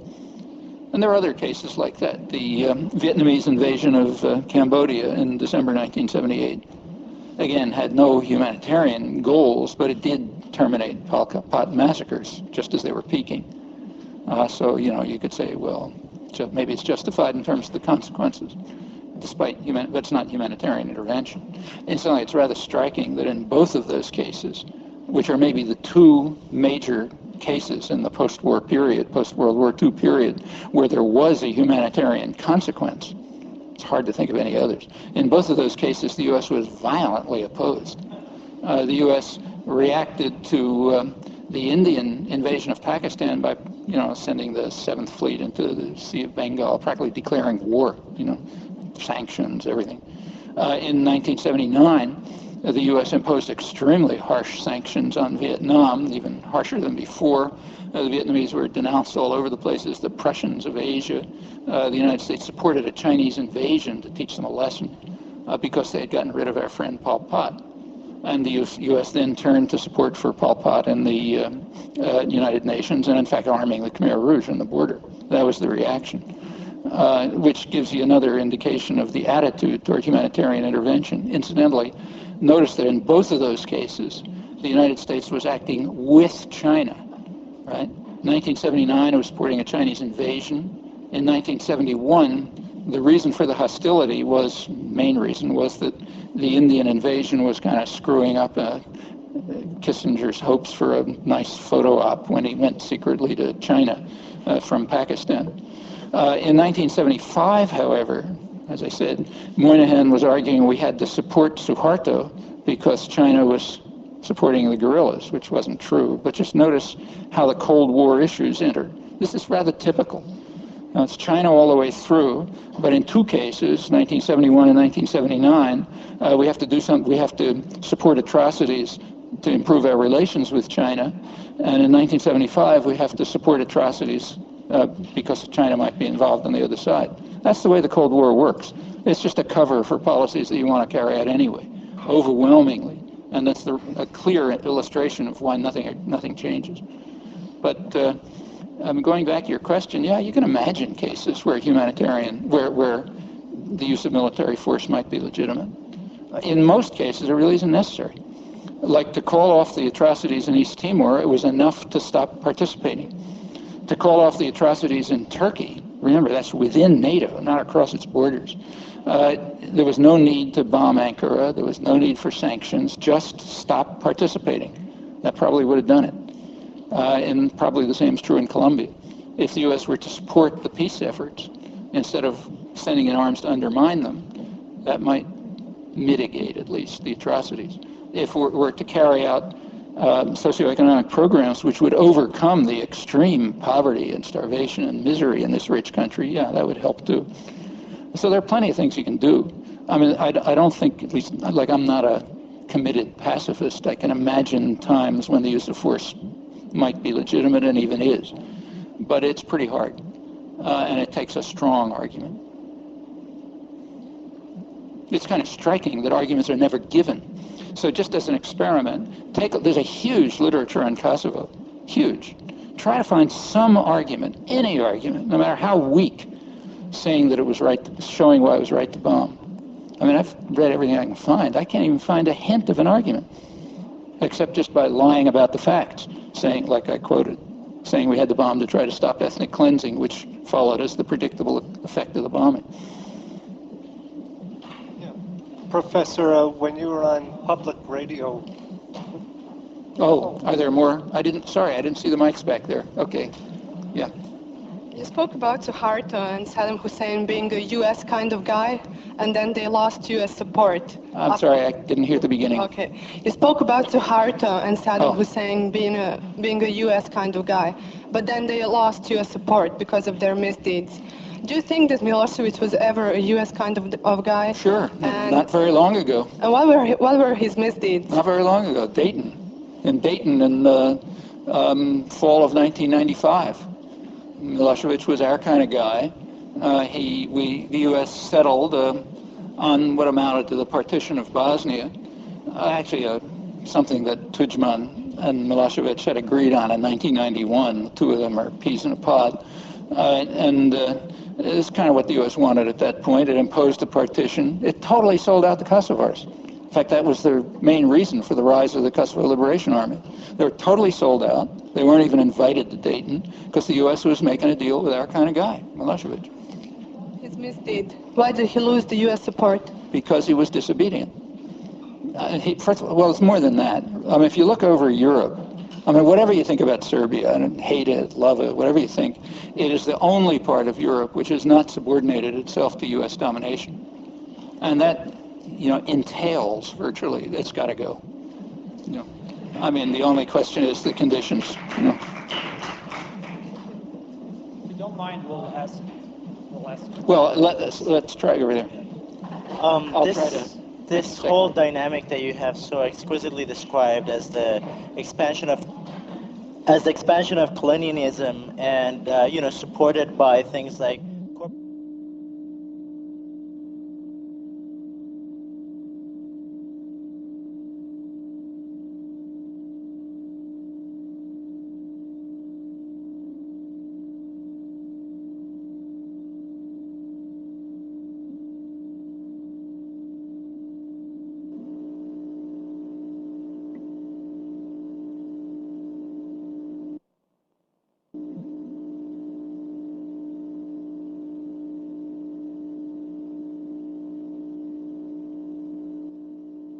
even in principle, without dealing with this fundamental issue. Long before the rise of corporations, in fact, in 1792, when James Madison, who was the main framer of the Constitution, he designed this. The constitutional system was designed mainly by Madison so that what he called the wealth of the nation, the more capable class of men, would run the country, and everybody else would be more or less fragmented. Thought that would be a good idea.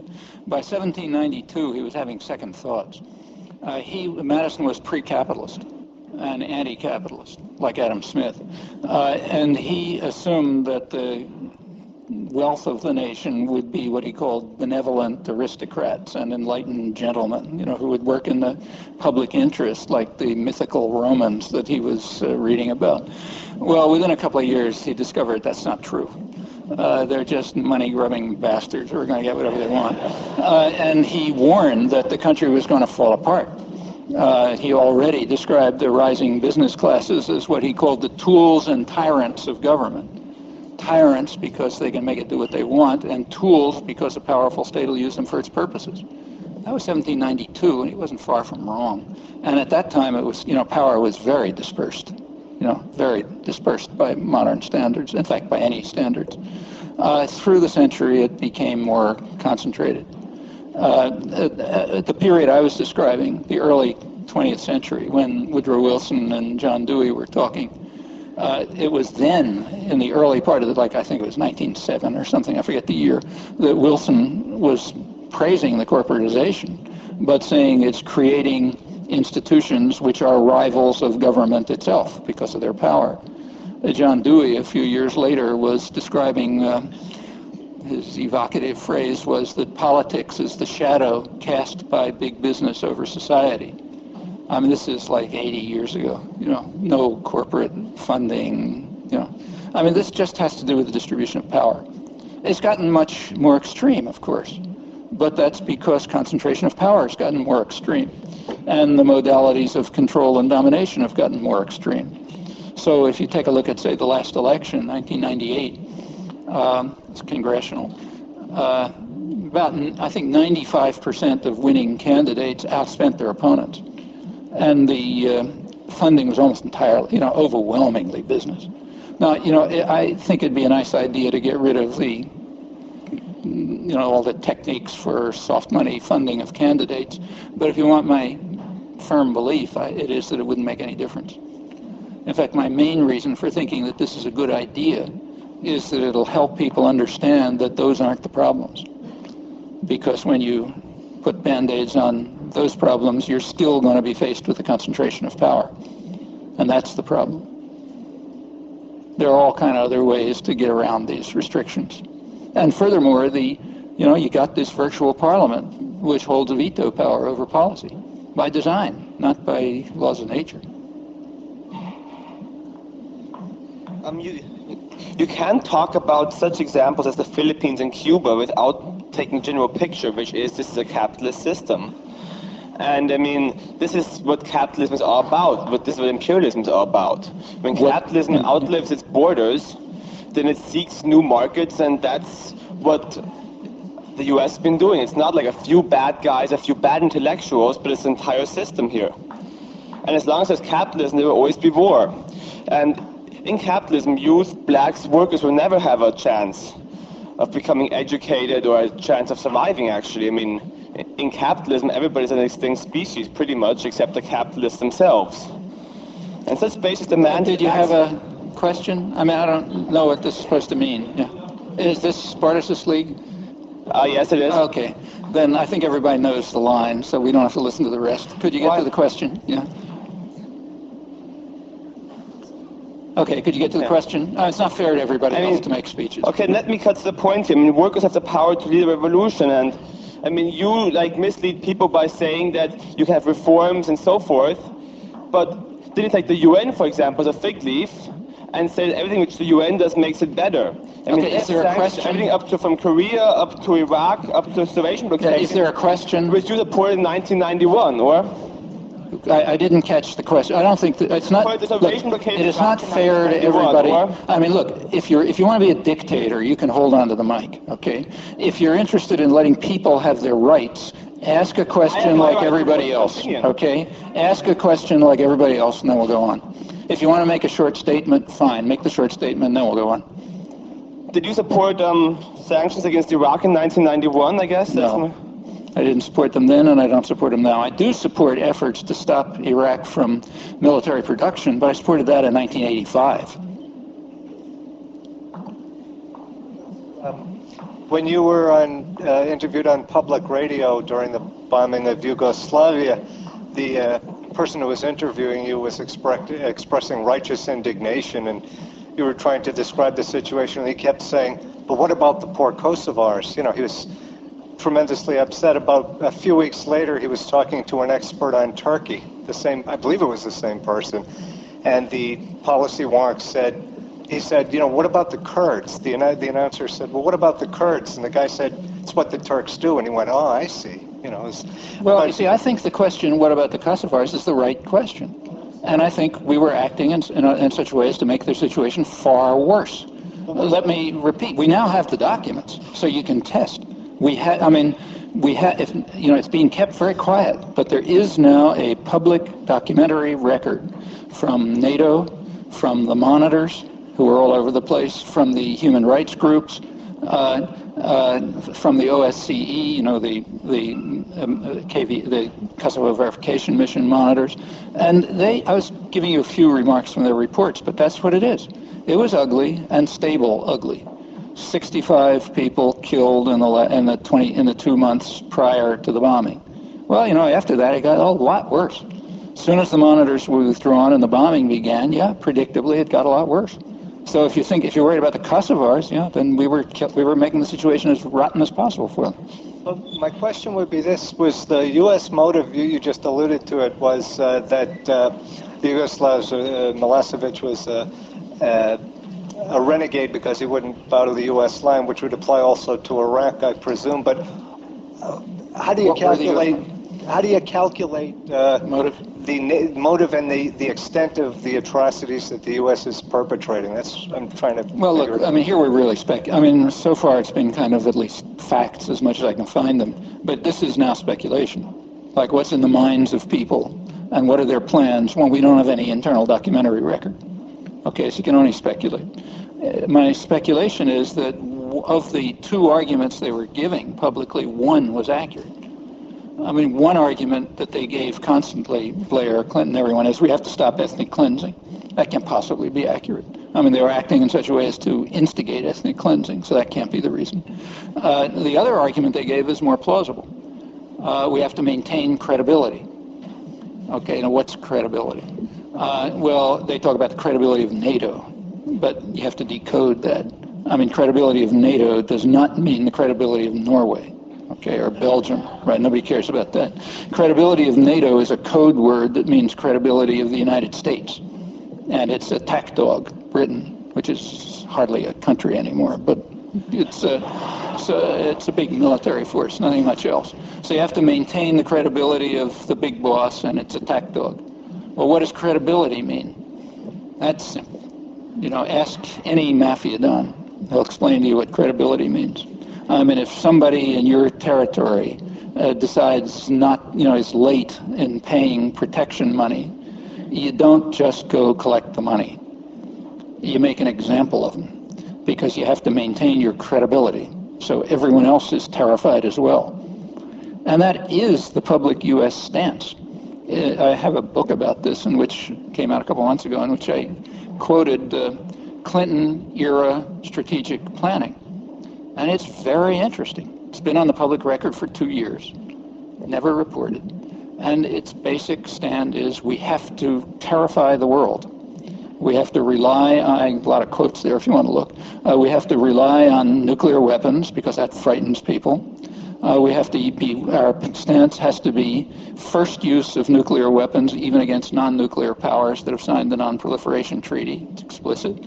And we have to maintain a national persona of being irrational and vindictive, quoting, because that's going to keep people off balance. Okay, that's the way you maintain credibility. New military humanism came out a couple of months ago. But one of the last chapters quotes a lot of this stuff, and it makes a lot of sense. You know, if you want to frighten the world, that's the way to do it. In this case, I think there were other ancillary reasons, probably. So, suppose that there were, it's in retrospect, it's rather clear that there were diplomatic options. In fact, the outcome turned out to be a compromise between the Serb position and the NATO position. So there's every reason to believe it might have been reached before the bombing. But a diplomatic solution would not help U.S. power. A diplomatic solution would leave Europe in charge. U.S. has no particular advantages in the diplomatic sphere.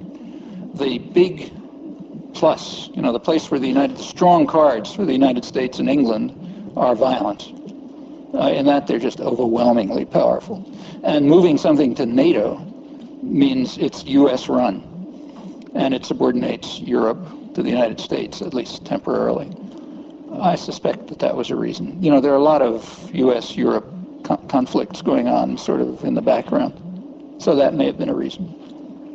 And a kind of a continuing reason, and one which will continue, is that Serbia has simply not subordinated itself to this system. And that means one or another issue is going to be discovered to undermine it.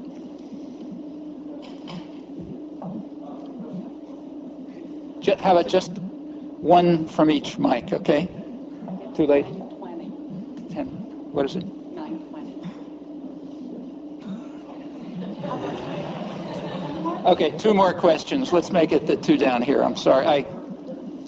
Okay. Professor, question about close to home. I got my orders. A question about close to home but still far away. What do you think about the sovereignty movement in Hawaii? Hawaii Islands. Should it be independent or should it be nation within nation or whatever they are trying to achieve? I would like to. Thanks. Well, it's up to the Hawaiians. I mean, it's a tricky situation. Most of the Hawaiians are dead. They were eliminated, like most of the native population everywhere. Hawaii was conquered at the same time, the same period I was talking about. The Cuba, Philippines conquests included Hawaii. Hawaii was essentially stolen from its population by violence, outright violence and fraud. It remained a colony for about 50 years, 60 years, and then it was turned into a state. By now, it's, the indigenous Hawaiian population is marginal within Hawaii. I don't know what the answer is to situations like that. I don't think Hawaiian autonomy is in the cards. Well, all right, let me try. You can't argue with a woman of the cloth. You never know that? Do you see a connection between the naturalization of might is right in American foreign policy and the history of at least Western civilization of having the idea that might is right in terms of dominating and controlling and terrorizing women for the past several millennia? Yeah, but I don't think this is Western civilization. I think this is, unfortunately, human history, with very rare exceptions. It happens that what we call Western civilization, I don't like the word, did develop a uniquely significant culture of violence. If you read military history, almost everyone agrees that one of the reasons why the barbarians of Northwest Europe conquered the world was they just were more savage.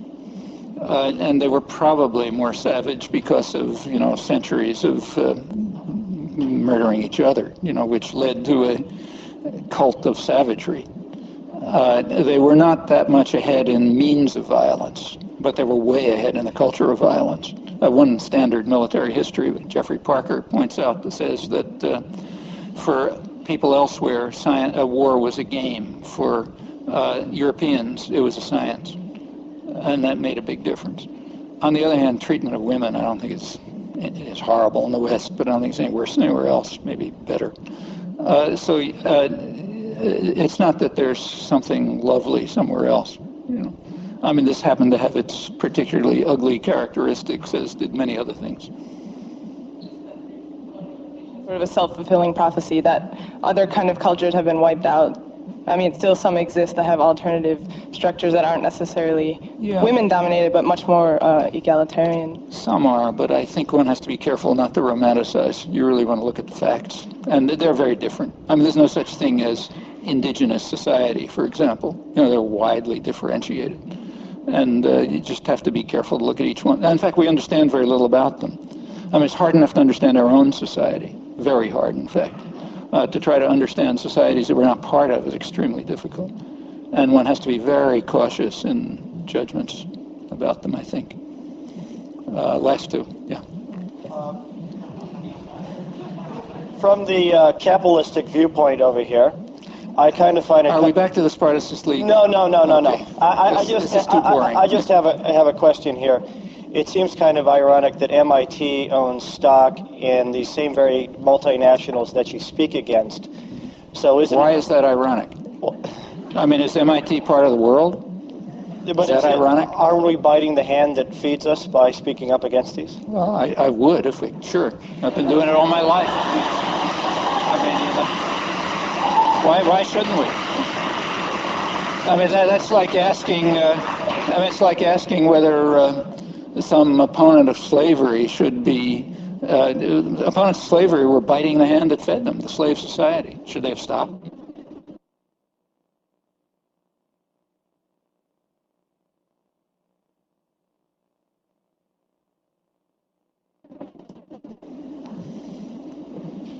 You don't have to be grateful to oppressors.